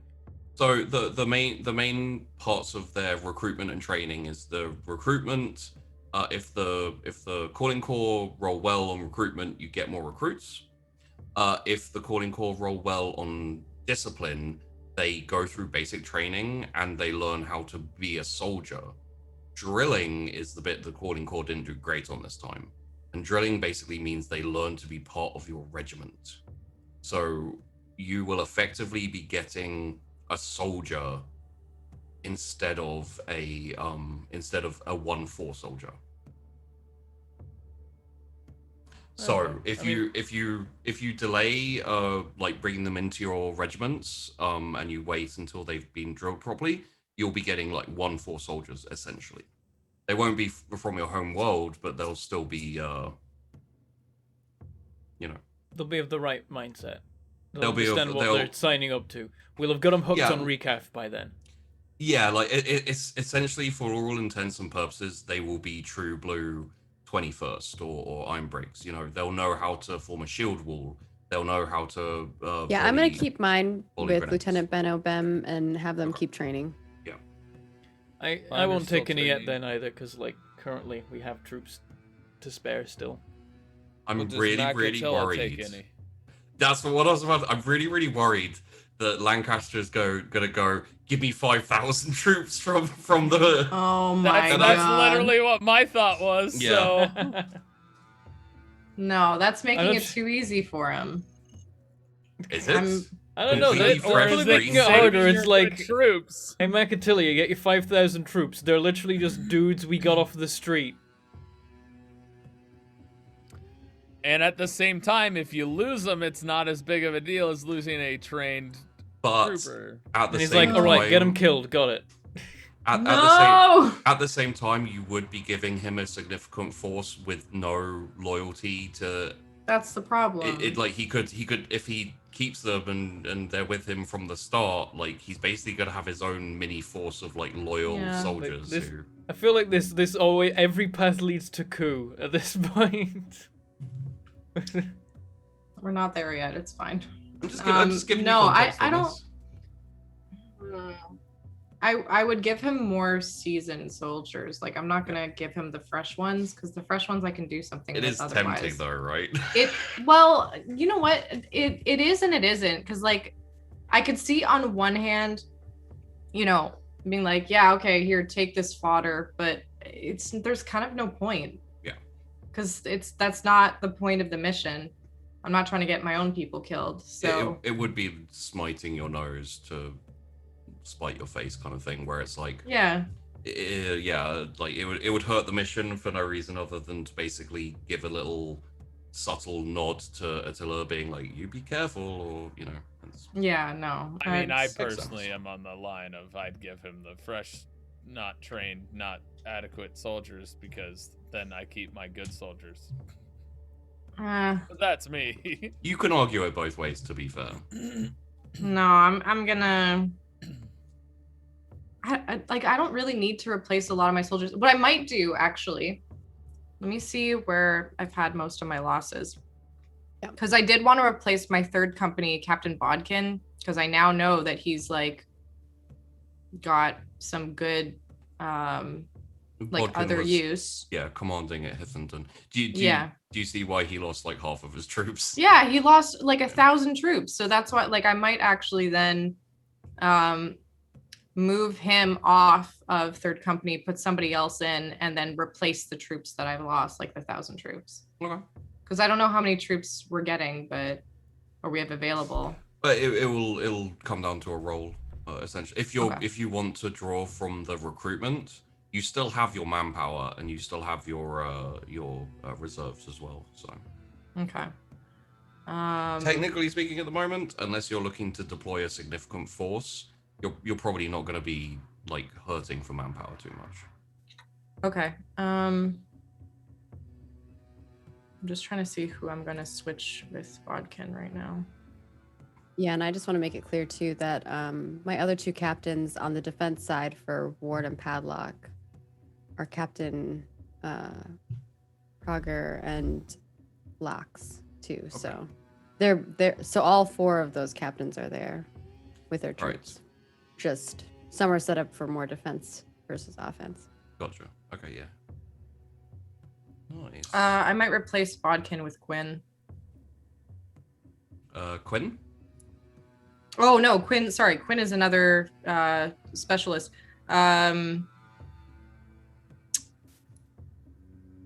Julia Fox. Ooh, I like She's that my name. other Yeah, she's my other captain. Right. Armored and desert specialist. Yeah. So Okay. I'll put her there for now, but So you want to put Like- her in charge of third company? third company, yeah. Okay. And then that way Bodkin is separate there. Sounds good. Okay, cool.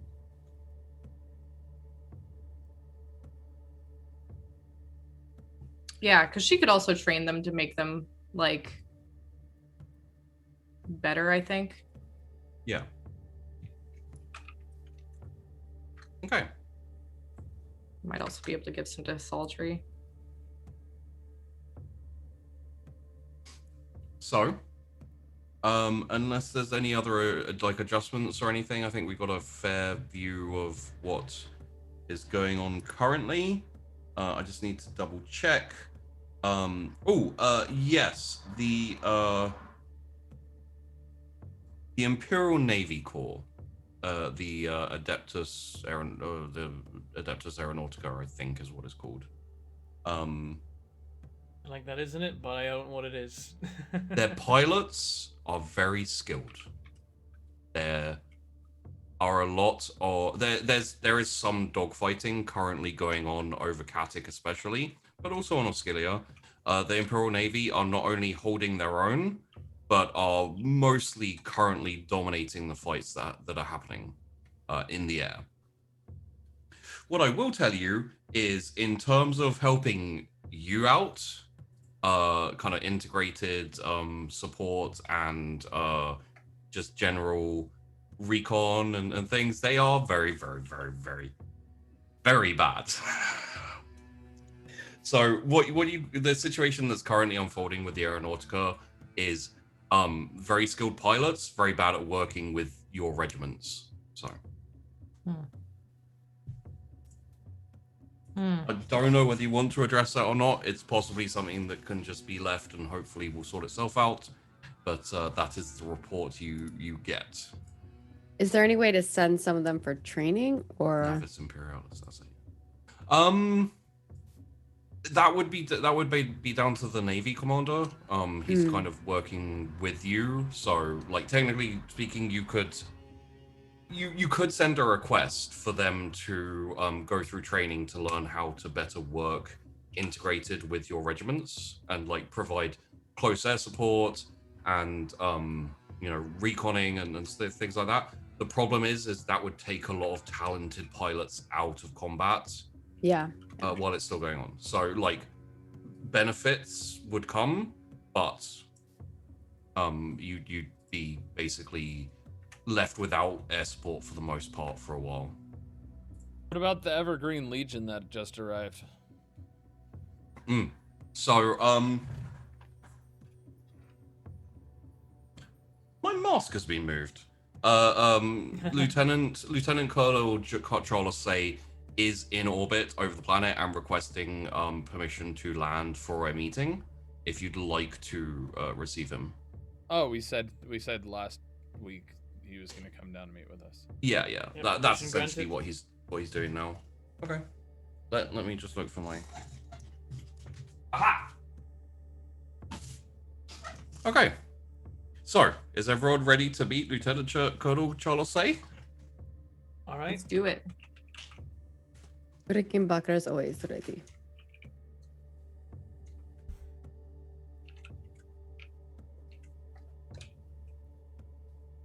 Oh yeah, I rolled so bad on that too last episode. Rickenbacker just doesn't know anything. I rolled well for this one, I think. Yeah, I think you were the only one that did. So, And then Vandy rolled really well on the other one. I believe everyone knows the basic look of the Evergreen Legion. Yes. Are they Yep. in green? They Have look like giant container ships that get stuck in canals. it precisely. So they have no like actual armor in their uniform. They have a very basic dress uniform and then a mask that is shaped in a very Iron Maiden style. Sad. Oh, yeah. If you want, Bentham, I can put the art up on the map quickly, and you could go to it if anyone Oh yeah, wants a refresher. that'll work. You know what's hard to do? See where my mouse is in this mask. Sometimes at the setting for like hitting the desk. Yeah. Does, that know do one. what the eye also holes makes actually me have laugh? space to see through? I just love how the mask underneath has a beard. Yeah. Yeah, Oh, it's one of the unfortunate things of the beard is it makes some things like this very weird because it's like when I wear a mask when I go outside I've got like all this beard underneath and it's I can't find it now. Bentham, if you want, you might want to chuck it up on the map yourself because Yeah, I'll see if I I don't can- think I can I'll see what I can do. locate it. You could probably just drag it into the scene. That'd be easier for you. I have then. to have it, you see. Oh, I see. I'll poke around. I think I've got it somewhere. If not, it's in our roll for it. and Yeah. Stuff. I really like the art of the Evergreen Legion.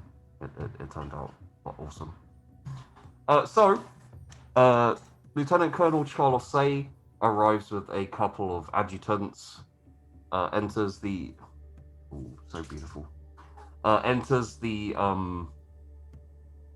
HQ and sits down at the kind of table with your maps and with everything.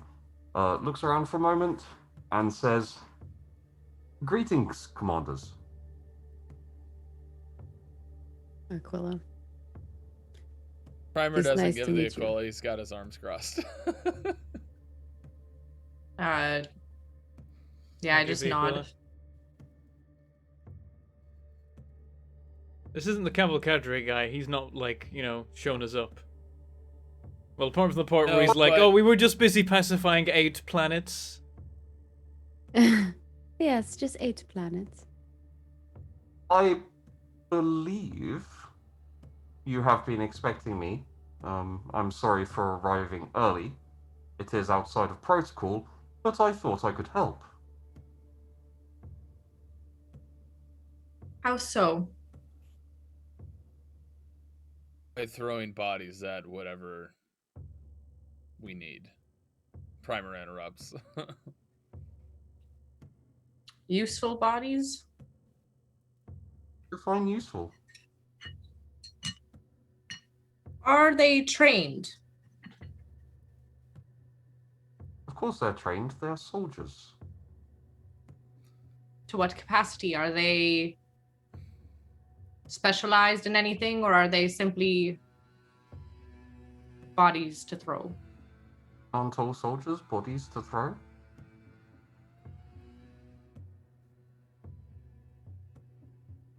I think Am with my I not being companions, clear here? we are looking for what your specialty is so that we can figure out where to best place you on the battlefield. Indeed. Our specialty is finding the enemy and attacking until they are dead. That is very useful. I think so too.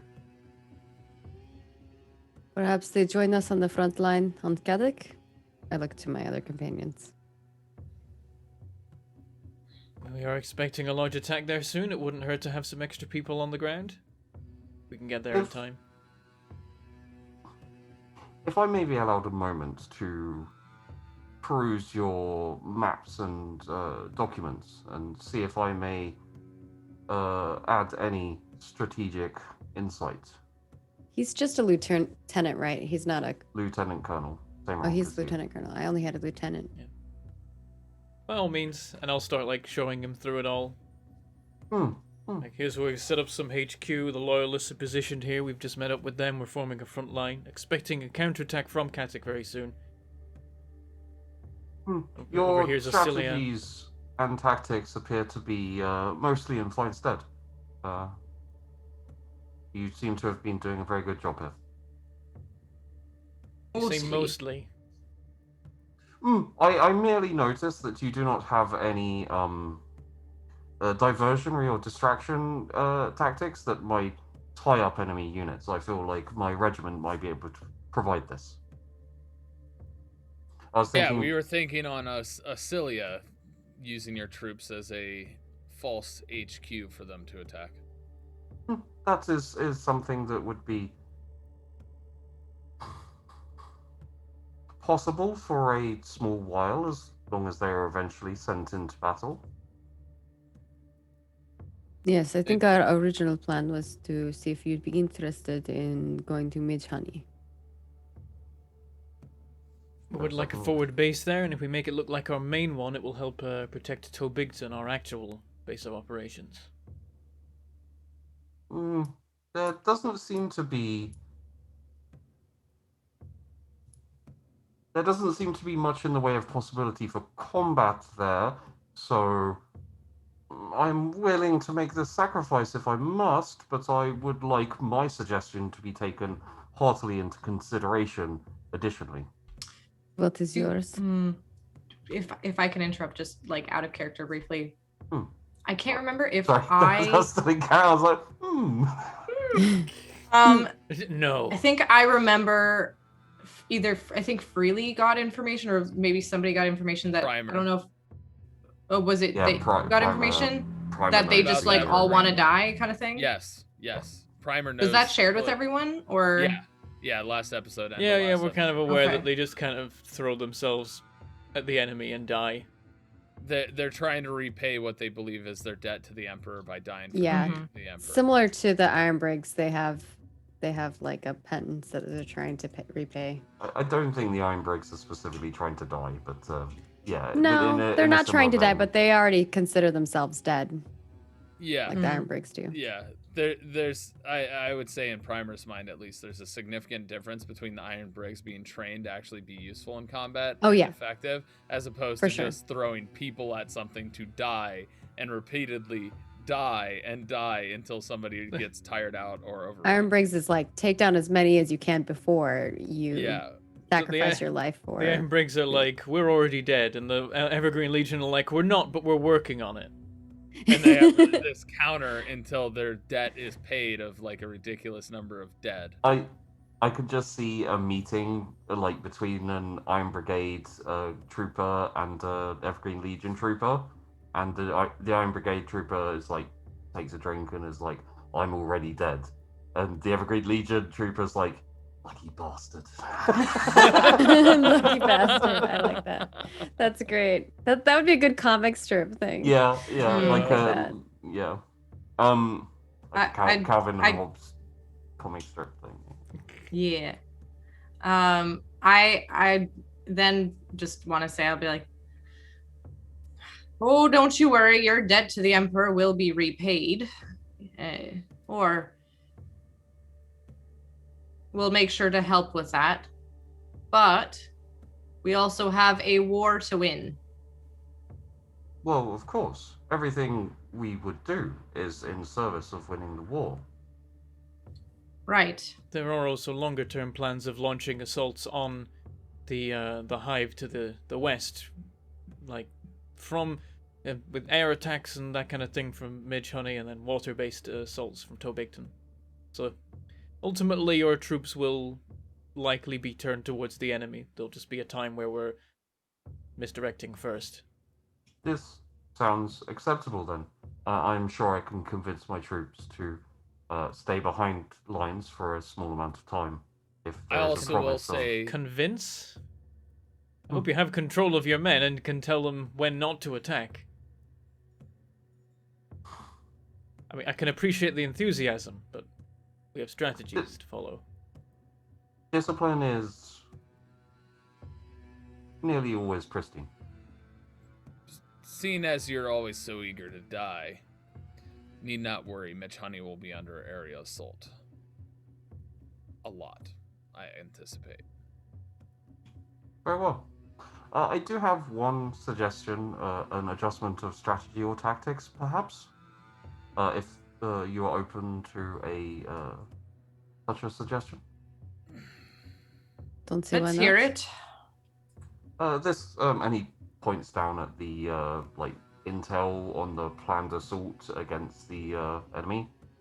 I very much appreciate the effort to defend and the possibilities of a counterattack. May I suggest that my troops land on the north and south side of the enemy defenses, possibly, and he gets his pointer out and says, here and here, to be used as a diversionary tactic as you are defending, to ease off the assault on the defenses, and also to create a possible opening in the future for a counterattack. That was my original thought when you had mentioned your troops. And to split their army. I understand they have a significantly large army. I don't think we would split it. I merely think we would distract a large force of them to possibly ease up pressure on yourselves and present, hopefully, an opportunity for counterattack. Their ability to advance would be very much hampered by the fact that they're, if they stretch themselves too thin, they begin to risk being cut off. It would stop them in their tracks. This would not be a stratagem for immediate success. It would be a diversionary tactic. It is also dangerous for your troops. We do not own those areas, and so you would be under heavy air attack, perhaps. I think that's the point. Well, the point of both assaults would be to ultimately die, but I'm fine with the loss of men, not necessarily the loss of shuttles.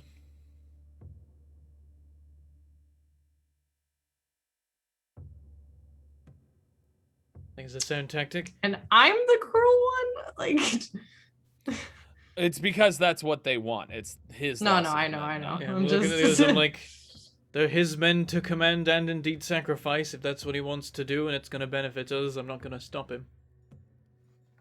That's why Apparently they all Primer want to said do that it. in the way he did. He doesn't want to risk our resources for just slaughter.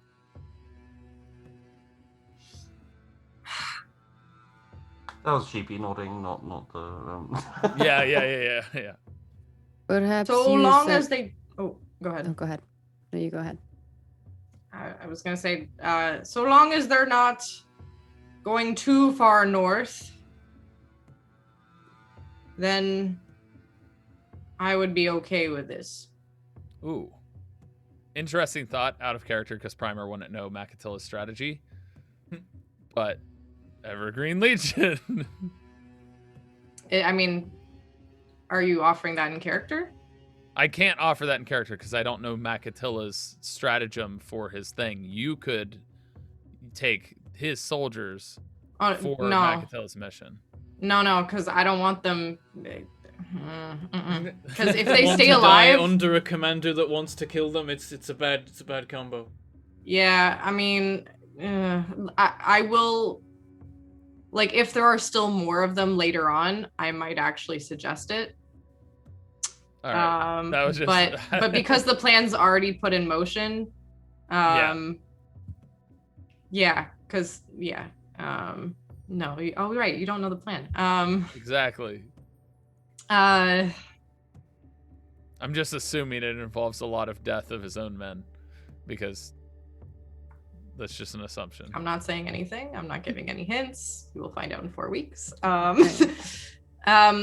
No, so I will simply say, like, so long as they don't go too far north where we're actually trying to set up some other camps, then should be fine. Very well.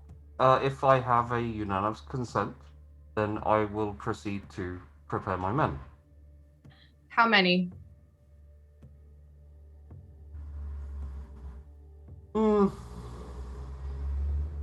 Maybe 10,000 on each side.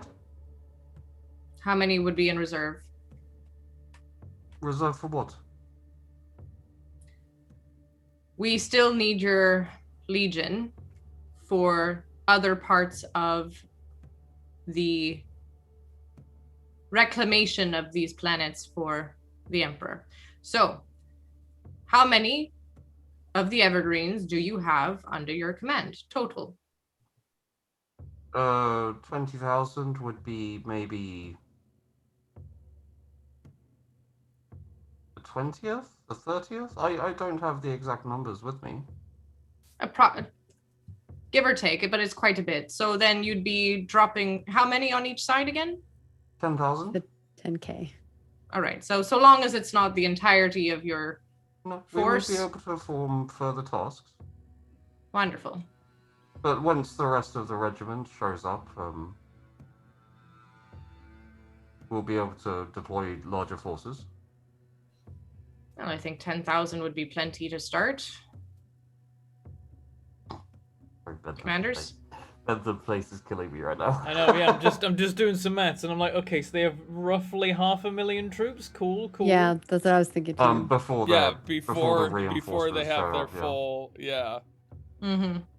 Like, do we even need to be here? No, probably we do, because they'll just all die without achieving anything. They'll just run in. necessarily. They're like the horde.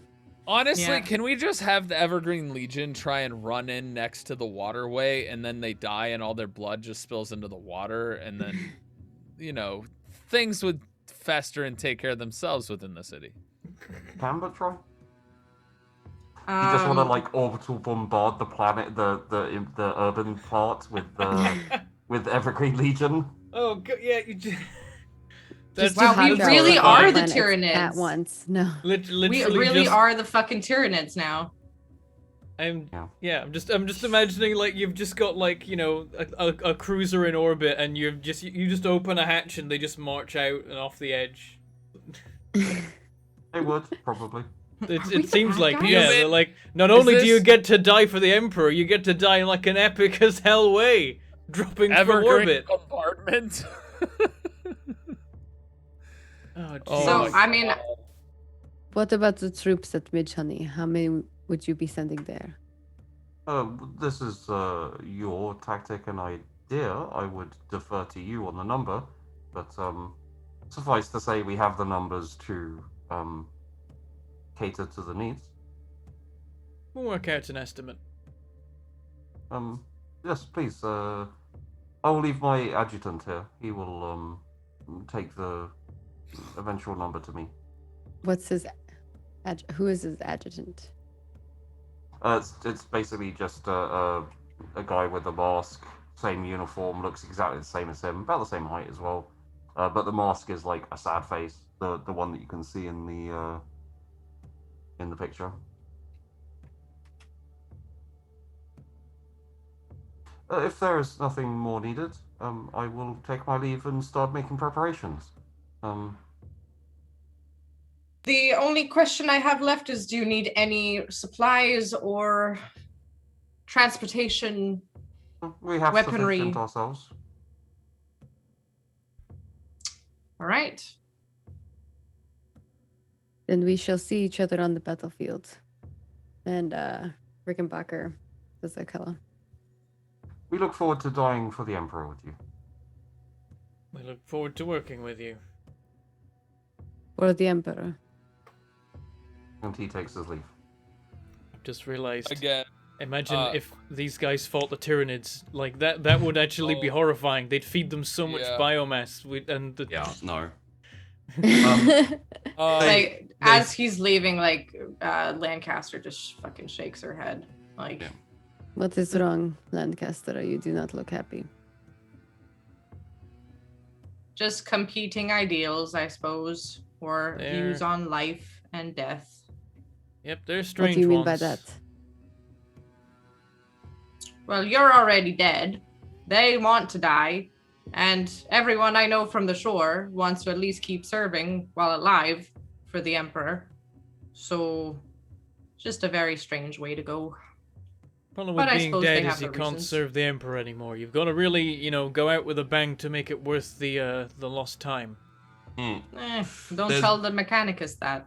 There's actually one interesting thing that would have kind of probably come across to you, Rickenbacker, which is the basic philosophy of the Iron Brigade is we're kind of already dead. We've kind of given our lives to the Emperor, but that like the Iron Brigs are all for like sacrifice. Because they consider themselves already dead. If it's for a good reason, for a good moment, for a good purpose, then it's like, yeah. The problem with the Evergreen Legion is they appear to just want death for whatever reason, which is an interesting dichotomy between the two. I've got the comparison, the complete boiled down comparison is the Iron Brig's mantra is a good death is its own reward, and Yes. the Evergreen Legion's mantra is death is its own reward. Yeah, it's a very subtle difference, but it does. Like I could very easily see the Iron Brigs not getting along with the Evergreen Legion just because. Yeah, because they'd be hurling themselves into like enemy fire, and the Iron Brigs are like, "What's the point? You're not doing anything." It's like if you survive and keep going, you can do more good in the Emperor's name. So But if they strategically are throwing themselves out there and the Iron Brigs are able to like clean house, they might have a different. I think it would depend on what happened for sure. Think about it this way: they see a shot that may not hit anybody and jump in front of it. Oh yeah, they would very possibly. They do that. literally just jump in front of Oh, bullets yeah, I get that it. aren't going to hit anybody. Yeah, that's more or less the way I look at it. It's like you just, for the sake of it, just a good way to kind of another good way, like what Bentham said, is the Iron Break is about deeds, and like we've managed to defeat this enemy or like save these people for the Emperor. The Evergreen Legion, at least as far as you've all seen, is essentially we died. That's all that matters. We as long as died they here. can spin it at all that it was for the good of the Emperor, it doesn't matter if there was a better good of the Emperor they could have done. Yeah. Like, they see a They're grenade, paying they the throw debt. themselves on it, because that probably helps the Emperor somehow. They're Like, paying the regardless debt of whether or with not it was going bodies. to blow someone up. Yeah, the Shore can't fucking relate. 12th can't relate at all. Have them No, beat that makes Macatilla sense. and they can have a little conversation about. Oh my god. They would like get such a boner for Macatilla, it'd be ridiculous. And Like- at the same but time, Macatilla will probably be like, he would, oh, you're he would weird. hate them. Yeah. Yeah, hate he would them. be like, Macatilla would be like, yeah, okay, I guess just run in. Sure. Like, what's the point? Macatilla kills his own men to achieve a very specific and valuable purpose. Yeah, there's like actually him- that's the thing. Like the 12th have a joie de vivre, you know, like they want to be alive and they want to fight so that, you know, they can continue living eventually, you know, and whatever, and serve the Emperor. But this dying for you know, repaying some debt and not really having a good death, like, yeah, it's In Primer's eyes, it's a waste of a life because, as far as he's concerned, they're useless. a waste of a unit. It's a An waste individual- of a soldier. It's the individual person within that regiment is useless, but as a whole and a collective, they become useful. Whereas in the rest of the groups, an individual is useful, and as a whole, they're even more useful. That's the difference, and that's why Primer doesn't like them. It's possible we'll get into and also well, it's possible we get into like the Evergreen Legion deeper, and you'll find out more about them. They're interesting. I told Bentham a little bit because obviously when I made the regiments, but yeah, that's the thing. They're so weird. So weird, dude. Probably Very visually in unique. character is like, yeah. Very They're- unique, like interesting as a group, but fuck, they're weird. Yeah, they're Strange just a bunch, waste. but they'll be useful. They Gets feel worse like a as you waste find out of more about resources them. that then give other people resources. So So as long as we don't put the lives of our soldiers in their soldiers' hands, we should work out just fine. Put them to a task. They'll die, probably achieve the task. It works. So I think we've got a pretty good layout of the current kind of operations and activities that's going to go on. Is there any additionals that you'd like to set up for the essentially, if you'd like to throw out a few smaller operations that could possibly be options for the next set of guest casts coming in, or something you'd just like to set in motion, or This isn't actually an operation, but I did want to ask, have we received any reports about some strange trees? Just, has that come up at all? it'll be in Primer's reports.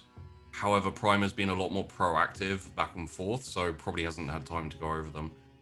Actually, Primer, do you have any troopers left that you need to look into at all? I have a lot, probably. Yeah. I don't remember if I looked into Major Shooter, but I never wrote anything down next to him. Okay. I know I already got something from him. I'm pretty sure he's unfortunately honest to the point. Oh yeah, of, he's straight shooter. That's Yeah. right, what it was.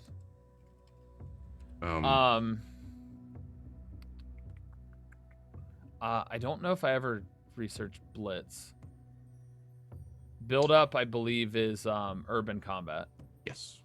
Um, And keep in mind, you don't always get everything on all of them. So if you want to go back and make sure, or you're just curious about a soldier, Elastic. I don't know if I ever did Elastic. I know my staff sergeants are there. Crackpot is the old man. Textbook. I haven't done textbook. I haven't done Elastic. I'd go with Elastic. Why not? Okay. Please roll me a command, a scrutiny, and a +10 common law Imperial Guard. Oof. That's Nice. the command. That's a 5.1. nice roll. It was Dang. a 17 on my die. That's not even a crit. Jeez. Minus 0.4 on scrutiny. And Common Lore Imperial Guard, plus 10. Common Law Imperial Guard plus 10, yes. I think that was the right one. I'm going to just retype it just to be sure. I'm going to reroll the Imperial Guard. Why not? Okay, I have 2 rerolls. Minus still. 3.3. that's fair. There you go. Plus 3.3. 3.3. What is going on with Roll20 right now? It's just like, hey, do you want the opposite of what you just rolled? Let's go for it. So I got a 5.1 degrees of success on command, a 0.4 of failure on scrutiny, and a 3.3 degrees of success on Imperial Guard. Okay. Elastic is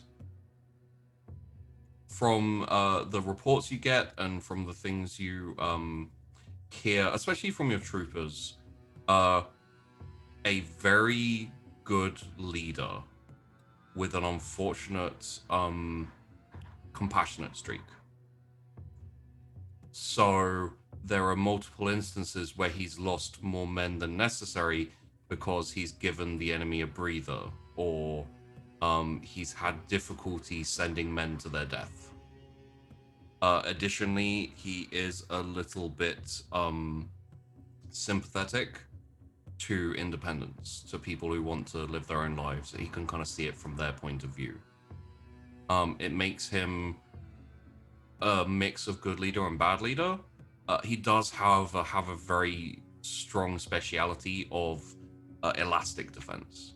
Essentially, he can take it on the chin when he's attacked hard and just retreat and dig in a bit further back. So what you're telling me is I need to stick him with Bridgehead. No, I mean, no. Bridgehead is, as I remember, he's a forward, stubborn commander who's gonna, yeah.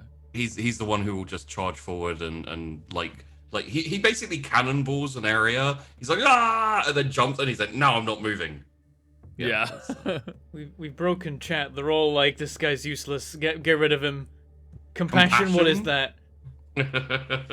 I mean, I have worries about him in this particular like combat and situation. So that's why I'm like, if I'm gonna combo him, he's gonna be working with Bridgehead hand in hand, so that Bridgehead can be like, no, you idiot, we're pushing forward. Well, Bridgehead's a sergeant.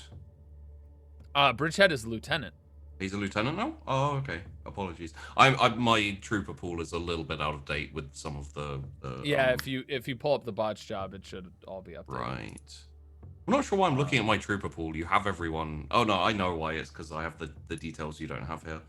I'm going to give you something else as well. As you go through, just purely because you rolled really well on command and very well on Common Law Imperial Guard. As you're going through the records, you come upon Crackpot's record. And it seems to be about 80 years served in the regiment. From what you can tell, he started serving in the regiment possibly when he was born. And has a very colorful and full military record. Essentially, you look like you'd have to go through his records more. You have not the kind of cursory glance that you give it. You see no mention of recent defeats or failures or anything.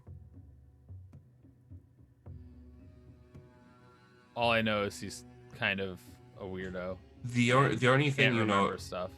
The only thing you know about him is he is old, and like to a certain extent, you've heard that he's senile. I kind of want to know his number. Is he 404?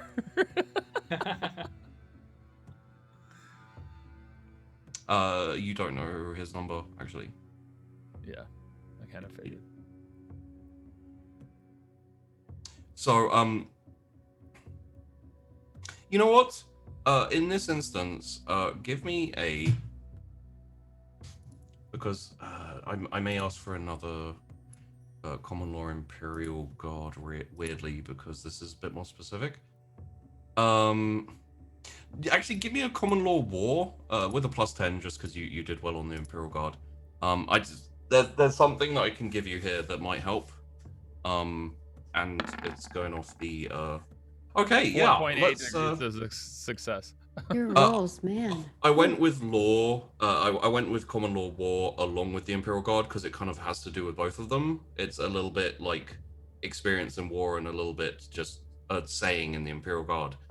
There is a saying in the Imperial Guard which basically is, in a profession where everyone dies young, fear the old man. Yeah. Just something to think about. Yeah, he's probably a very, very effective soldier. Yeah. I mean, there's a reason I have him in Breaker's Yard as a part of the training. Yeah. He's there with textbook and that, so, you know. Yeah, I kind of figured there was something, like, that's why I was like, Primer being relatively old there's a reason behind why I chose that, so. Yeah. So does anyone have any smaller ops or like objectives that they'd like to outline? Just some things I could maybe throw towards the guest cast for a you know, like, Maggie would like you to do this. Essentially what I'm gonna a few of the thoughts I have is obviously the trench defense for the Iron Bricks is going to be a big event that we're going to, you know, could be interesting to see play out. I don't want to suggest Makatilla's cavalcade of awfulness, but That should probably be off camera. I feel like that could get pretty You'd have to have a yeah. I'd be a little concerned about that. I was actually thinking about the snipers, the silver bullets, who are on Ascilia. So maybe it could be them sniping or scoping out like Midge there are Honey. other cities still to finally be probably taken and everything. Yeah. Right. Yeah. So I mean, like maybe Midge Honey or the other one that's there, like that.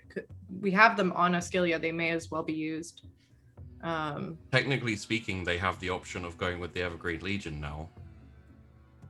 Oh yeah. Oh, So wow. make 10 characters, maybe Instead 20 of- if you want to be safe. Oh my god. There is also the one for digging operations, which could go for an episode. We got some interesting options. For I think them the to go trench with. war of that battle will be pretty massive. I have a suspicion that could take they 4 may wanna get episodes involved. because Yeah. it's I have some instructions for my 1-4 troops when they get to the Katic defensive line, which is to deliberately integrate locals into their units to give their, you know, terrain expertise and understanding and that kind of thing. Okay. I want to make sure to work with the locals because I think that will be part of the 1-4 kind of approach to terrain. Is like, if there are locals, ask them what's going on because they'll always know it more than you. You may know like all about how to deal with whatever terrain is thrown at you, but they live it, so ask them. I kind of want to send like a small group, like we're talking like small, like 50 soldiers at most, to the jungle island.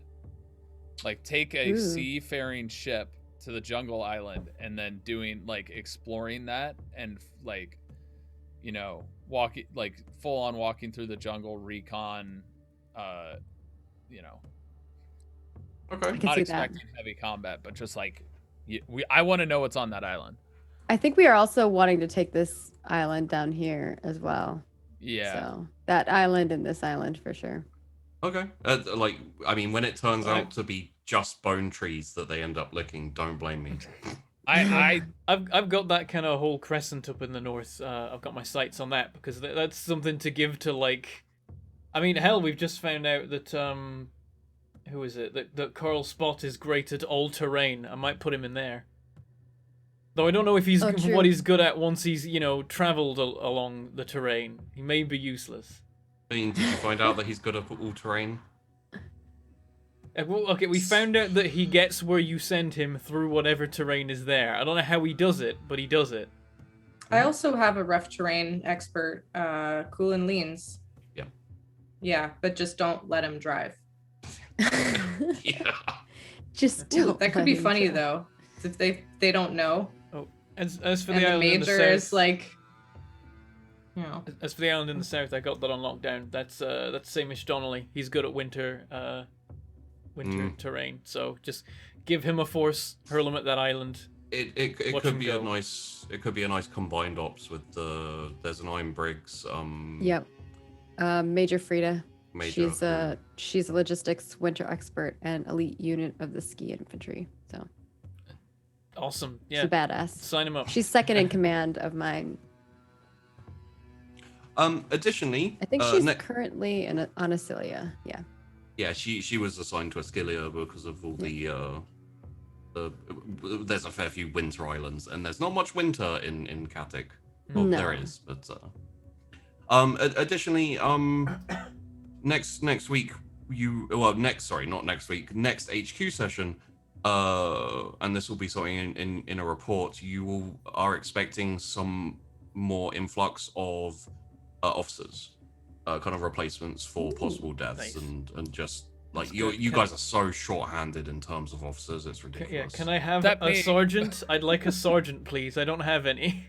You don't have any That's not sergeants? true. You have Yox. I have plenty. Yox, he's a staff sergeant.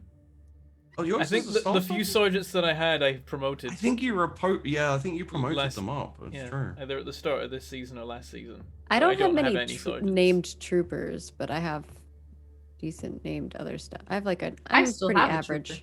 The only sergeant I have on my list is Appendix.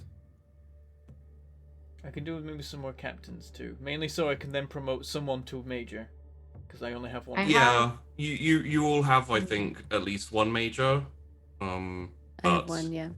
yeah, I have you two. would. It's much better to. You have two. Oh yeah, because one of yours survived. I remember. I might promote Divind depending on how well this push goes. Yeah, that's. I'm like pretty set, honestly. The only sergeants I have right now are Freely and Smythe. But both of them are fucking legends. So Yeah. like Freely and Smythe because he ran out. He survived the artillery. He did. That's. He's Desert Fox's number 2. I was gonna ask. Do you all still have your Smiths? Yeah. Your variation. Do we I got actually? 7-4 I've got Smithy. Corporal Smith, yeah. I have Smithy. We should I don't think I oh. do. I think I You don't have lost Schmitz? mine. I think I lost mine. Let me check the trooper pool. I don't just to think make your sure. Schmidt died though. No, you would Oh. still have Schmidt. I think he's just a trooper though for you. The only trip I have is Hallmark. Well, Let me look at my other sheet because was it Smith It may- or it may Sch- just Does not have chat made it know onto if the list. Schmidt died? Did Schmidt die? Schmidt. I don't didn't think die, Schmidt died. as far as I know. Yeah, I We don't should have do a him as Smith dead. Yeah, we should have Yeah, everybody Schmidt. do a Smith episode. Feel Alright. feel I'll- free, Maggie, I'll to add him add to in my Schmidt. others. Yeah. Yeah, I'll add him. My other Schmidt. Oh my god, that'd be A combined amazing. Smith episode. It was think it he was was one one of of those those he things I gave me. wanted to do, just to so you could all kind of have a trooper who was just the same person almost with like variation Wow. in name. So Smythe is a sergeant now, but Oh yeah. Oh, he like your Smith kind of. Was a I bit of a- mean, yeah. he's a He- freaking legend. Like You used him as a runner and he survived. he right? survived. Well, he was a runner. Like that was his original role. So man just has calves of steel. I can't believe like- you made your Smith a runner. He looks like Octane from Apex, with the metal legs and everything. He just goes cheat, just runs. My, I wonder who's better, Legs or Smythe. Oh. Oh, Legs is so much better. He has max athletics. Yeah, he's Insane. actually really good. I don't know anything about my trooper Schmidt, but I put him into the behemoth armor squad, so Okay. that's where he's Also- at. He's on the My- he's on the attack front. All I know about my Corporal Smith is that he uses 2 shovels, which is why I keep hurling him into like wherever the fight's thickest. So currently he's in Tobigton, you know, wailing on rebel troops with 2 shovels. He's that dude who's like got 2 shovels on his back, like swords, and they're crossed. Yeah. And when he walks into combat, he's just like. And then he's like, Except I feel like if you got 2 shovels on your back, you're gonna go.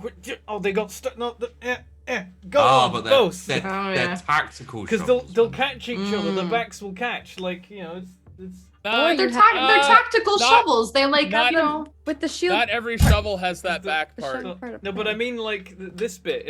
They'll hit each other with this bit, and then they'll be caught, and then they'll have to. No, Maybe Maybe they like tactically- fold They in. up You here. have them folded, so Unless- when you oh, yeah, fold if out, you they're just whip folded. them, and they just pop out, and they're Yeah, just like, yeah. have a Smith off. It's gotta be like they gotta do like the twirl too. So it's like out and then twirl and then like whoosh. Tyler, your Smith is Smitty, right? Yeah, Smithy. He's done nothing. He's been an adjunct back in the day, but that was about it. He did some fixing of things and some bodge job like repairing.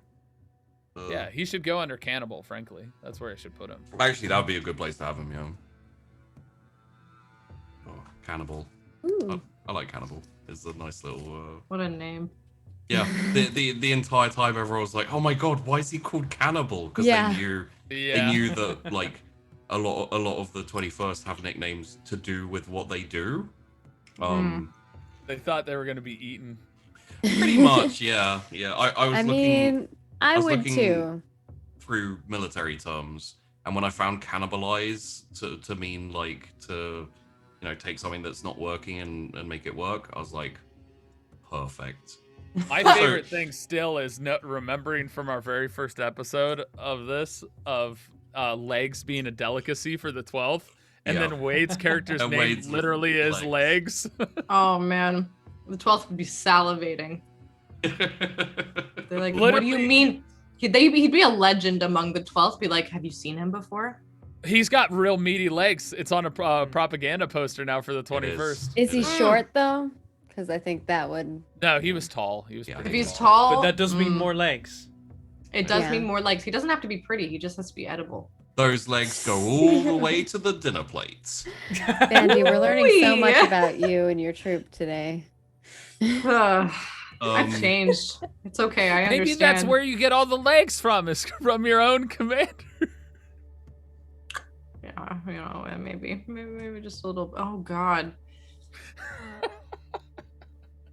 Macatilla definitely eats legs. Yeah, Macatella's a leg fiend. That's his favorite meal. Mm-hmm.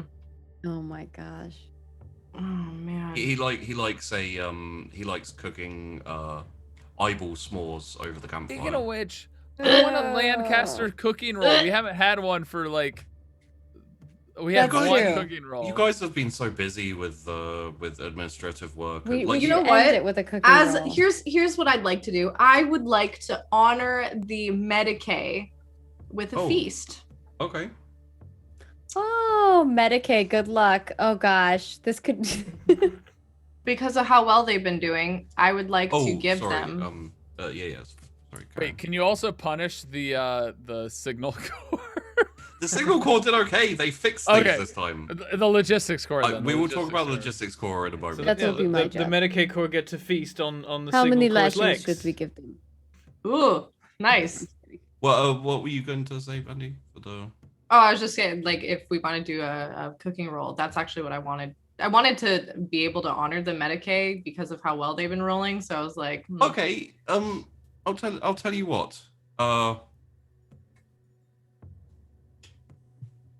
I'm trying to think of a way to make this work because essentially I have to tell you guys how the logistics core did because we haven't got to them yet. oh yeah, shit. They're the ones who How many crit fails? Just tell me. Just right off the bat, how many crit fails? Where are they? Just I think that oh no, there they are. Oh, So we talked about them a little, but maybe not. 3, I think. So they had operational support, which is supporting operations with supplies. That is essentially in your individual operations, they will do their best to keep you supplied and keep ammo and weapons and things. And then there is Operate Surface. This time around, Operate Surface was them basically trying to fix the problems they'd already caused by getting around quicker and like catching up with the backlog. I can tell you, out of about 10 rolls that I collated, there was one success. Okay. What? To put this in perspective and to take the heat a little bit off the logistics call, they basically had a 50-50 chance to succeed. So it's not that they're rolling like horrible rolls. They're just very, very unlucky currently. Oh no. There were multiple -5s, like -5 degrees of failure. The majority of them were -3s or -4s. So make of that of what you will. They didn't succeed much, and the one success they did get was like a 1 point something. Oh. Oh dear. Well, Operate Surface is not. So the surfacing. supplies are getting lost a lot and not finding the way to where they need to go. Additionally, the logistics core are getting lost a lot and are not getting where they need to go.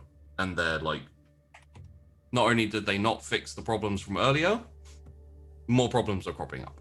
So.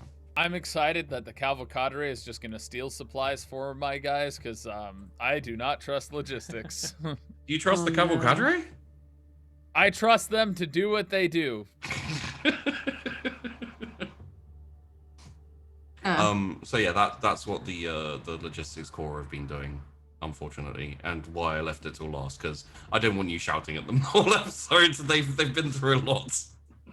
So we're not getting the supplies that we need is ultimately what's happening. It means that there may or may not actually be roles for the guest cast when they drop in next episode to see if they have weapons and ammunition. Oh boy. Oh no. That'd be really funny to go in the recon island without weapons or ammo. Or to be... Oh, God. No. Oh, man. No. This is a mess. Good luck. Hello and welcome to the Imperial Guard and also war. You I hope have you enjoy- nothing. Good luck. You have mail. Go try and wrestle somebody on the opponent's side because you don't have armor or guns or ammo. Yeah, one of the things that may end up happening, like depending on where they end up playing, they could end up in a situation up against the tank with no anti-tank. Like it can get pretty bad when logistics really starts to. It's fine. We've already learned when troopers encounter tanks, they just roll ones the whole time till the tank explodes. Hey, they had a weapons platform, an auto gun, an autocannon. They had a lot of anti-tank, and they still were in a bit of a dangerous place until one of them got lucky and critted the fucking Lehman Russ. Still salty about that. Wade, what the hell is wrong with you? Oh, that one was Katie. The Lehman Russ was That Katie. one was Katie. I apologize. Katie, what the hell's wrong with you? And then Rick It's crit. Wade's fault anyway. Then Rick crit and killed the commander, which is what created the combo of them just running away from the tank. It was an accidental ricochet shot because Rick couldn't spot the enemy commander repeatedly. A still- ricochet? A ricochet. Ah! Nice. That could be Rick's 12th name. Rick O'Shea. Ricochet. I like Top of it. the morning to you, it's Ricochet. Anyway, No. I don't think we need to go over anything else for the HQ, and we can probably end There's a lingering final shot of a stack of data slates, and at the bottom one poking out is like strange trees have been sighted, and it just gets covered by some other reports and forgotten. Warning: do not lick. It's all in Primer's stack, and you guys probably see it. If you ever get to Primer's office area, you just walk in, and it's just a stack of papers that clearly have not been read. Mm. Some ominous music plays, and we cut to credits. All right, there we go. That's episode 8, and yeah, Next week we'll be Good handing luck, over to troopers. our guest cast. And Speaking of which, let's bring guest those up cast, again. if you encounter a tank without weapons, there's a lot of ways you can take them out. Wait, so do I need to roll for the cooking then, or no?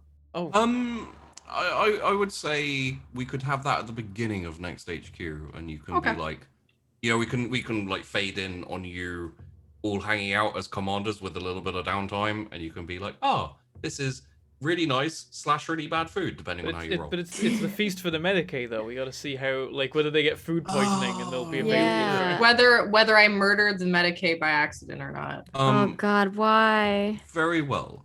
You may commission a food piece to be sent to the Medicaid. Wait, I don't like this. Why are you Please recording? roll me a cooking roll. Roll it on Flag? Flag Hatterty. Roll it on Flag. Uh, Roll with Flag Haggerty. No, because this is a personal gift from the commander, so obviously the commander would. Oh no. success! Yeah. One, Oh, yeah, sorry, I 20, that's forgot. alright. It's minus 20. Okay. Get Yeah. outta here, get outta That's here. very funny. Get Very out of funny. here. I rolled a Um, 23. Yay! I was nervous because I'm like, the Medicaid needs to heal my people. We're going into crazy. Oh, I battle know. right now. Listen, you I'm know, there's no risk without no reward without a little risk, right? So Medicaid, enjoy your Oh. meal. Also, with your meal, leave a note that they don't need to worry about healing the Green Legion. Evergreen. Oh yeah, I'll just be like, yeah, So we don't waste our resources. don't waste your resources on the Evergreen Legion. If they Like, tried, they'd be like, "Get off me! What are you doing? I'm trying to die for the Emperor over here." just It's use like, their it's limbs just a or small something. wound. I don't can know. just fix it up. No, leave I me. can bleed out. Would you like to include a little like gift in the cooking? You know, for kind of like a good. Like drugs. Is he Hmm. trying to? Is he trying to make you roll something again? That's what I'm seeing Sheepy trying to do. Like here. you want me to give them drugs? Well, just you know, like requisition some Don't like give them a nice drugs. a nice little happy time. It could be like some amasec like mixed in. So they have a little like essentially whiskey or. What are you trying to get me to do here? You roll a Medicaid roll. Don't roll. Don't let Sheepy bait you into another roll. Unless it's a plus He's- 50. It He's better trying to bring fucking. out- I mean, I need a plus 10 then or He's something. trying to bring out the Van Dyke. Yeah. I know, and I want to. I'm like such a let's sucker say for it. a plus 20 because you know it's you're a commander. You can even inquire and stuff. So Okay, well. do you have a reroll? Now I have to. Yeah, I do. She was just like, "Ladies All and right, so gentlemen, we got Medicaid him." plus 20, right? Yeah. All right, okay. Oh no. Do I give them drugs? It's a minus 0.9. I'm gonna re-roll it. Reroll? 'cause Okay. Oh my may God, as well. For a scares second, me I 'cause thought that it was was Could be really I thought it was a bad. 5, but it was a 50. This could That's be not really good. bad. No, it's not. It's gonna be fine. It can only be better or worse. Yeah, 0.5. Oh, barely better, but I better. saw the 6. I was like, what's that other one gonna be? Okay. Okay. So that is a success. My heartbeat is like very fast right now. Oh, Get the air geez. horns Okay, for so you. I give them. Yes, that is what I'm looking for. Thank you. Oh my lord. So there are a few choices to include. There is amasec, Okay. which is essentially like a type of whiskey or rum type Yeah, Like alcoholic, alcohol. which you can kind of like include in. By the way, if you failed, you're gonna roll on a list of drugs and put a random one in, and there's shit that is like slort, which you don't really want to give to your Medicaid. What is that? Slort essentially sends them into a frenzy. Oh, So it's like Cool. frenzy, but medically It's a induced. play on It's onslaught. it's what the Iron Bricks use before they go into major melee. There's also Obscura. That's actually It's the troops. essentially a recreational drug. You pretty much enter a like very dreamlike state, and you basically like Okay. zone out. I don't like Um, in any of these going to them right now. Wait, is that your choice? Is that your choice? Hold on a second. I want to hear the rest of the options. And because I didn't expect you to succeed. Wow. No offense. Little taken. I'm so tempted by this just because it's so much. It's so. What? SWAT to the Green Legion would be so good. There is a small. You don't know how you find it, but you do manage to get your hands on it. And I'll say it's enough for into your cooking, or just for you to hold on to for a while. There is polymorphine. What's that? What does that do? You're not sure. Really? Shit. Some kind of morphine, or is it something to do with polymorphing?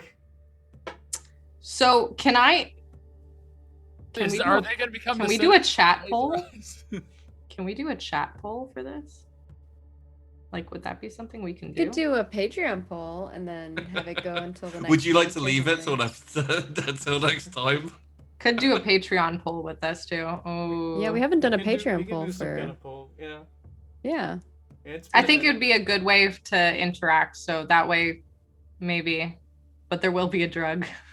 There will be a drug that goes into it. I'm tempted with the polymorphine though. Medicaid, good luck. I imagine they're all going to vote for you to use the polymorphine because I know what it does. Well, I mean, I don't know what it does, but I'm already like, I don't know what it does. Great, let's use that. So, chat. Also, if you know what polymorphine does, you can probably guess about who it belongs to and why it's there.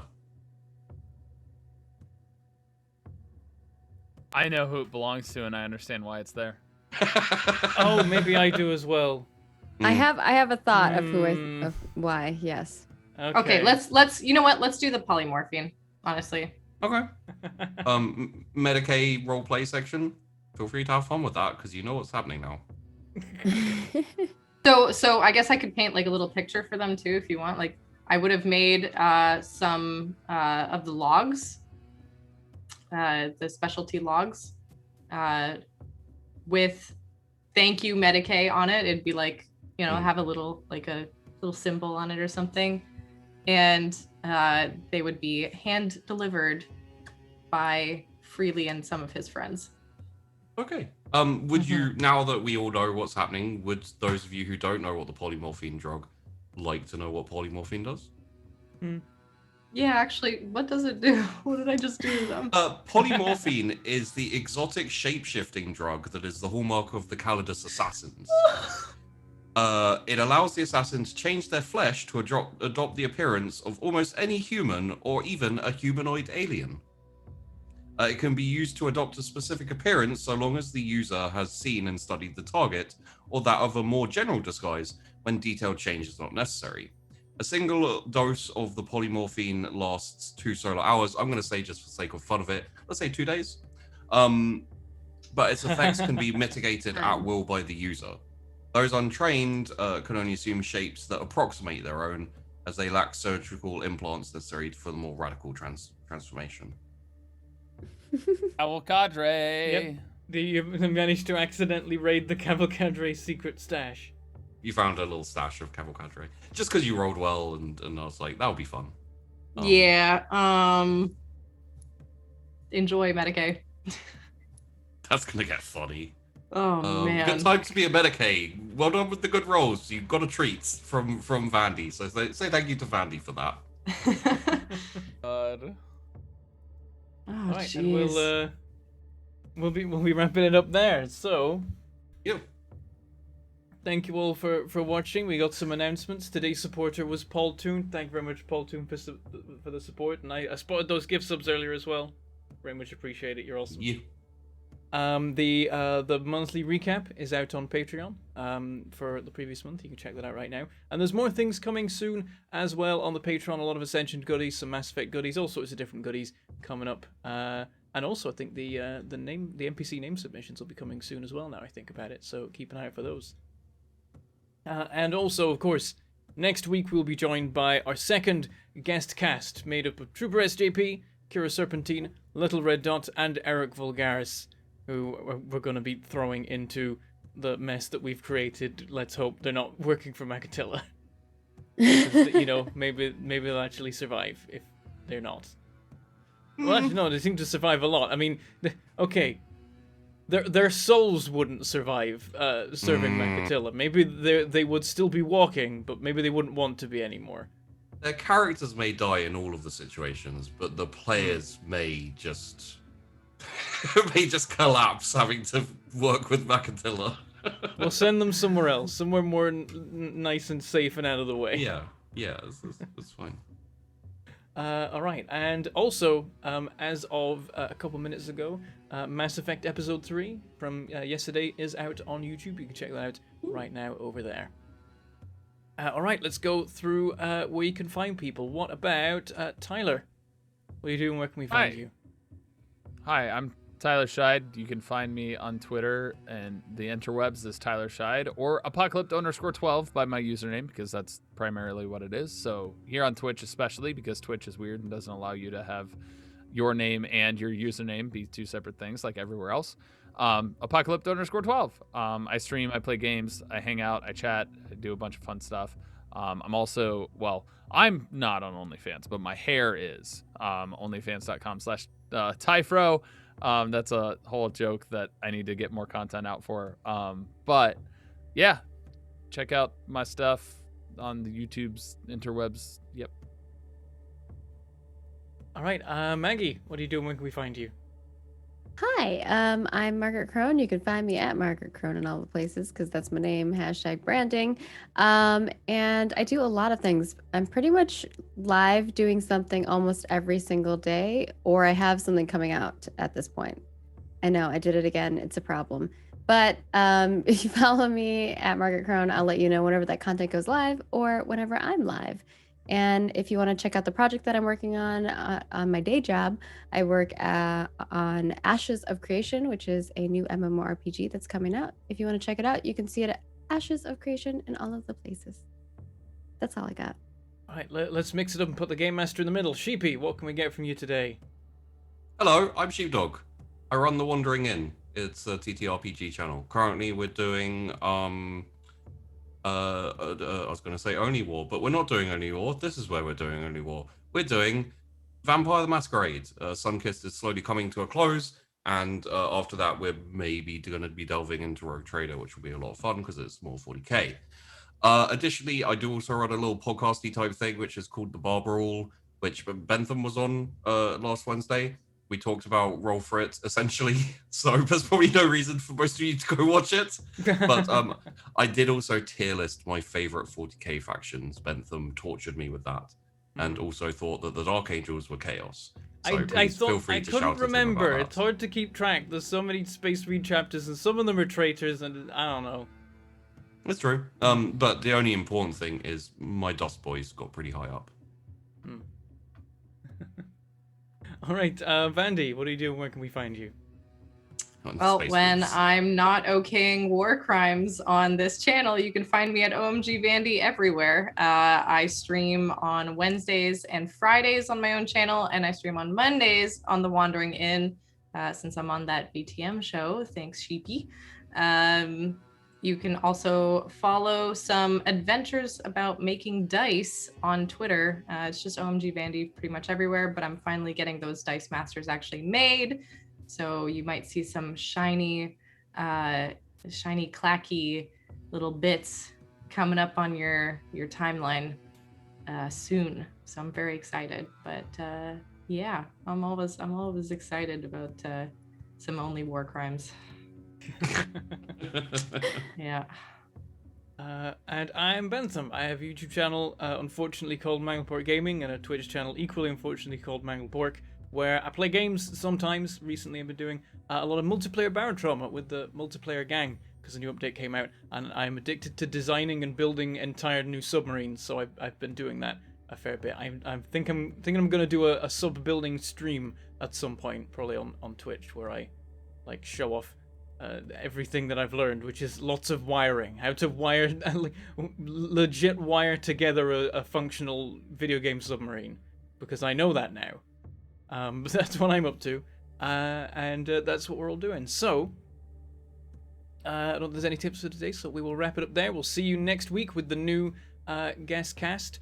And also, actually, a lot of new guests this week, because on Thursday, the next time you're going to see Roll For It, we've got a couple new guests showing up in Ascension as well. So keep an eye out for that. We And our finale of our Mass Effect show. Yeah, no, it's going to be a busy week, jeez. Yeah, next week is going to be busy. All right, so we'll see you soon. May the dice roll ever in your favor. Doodle.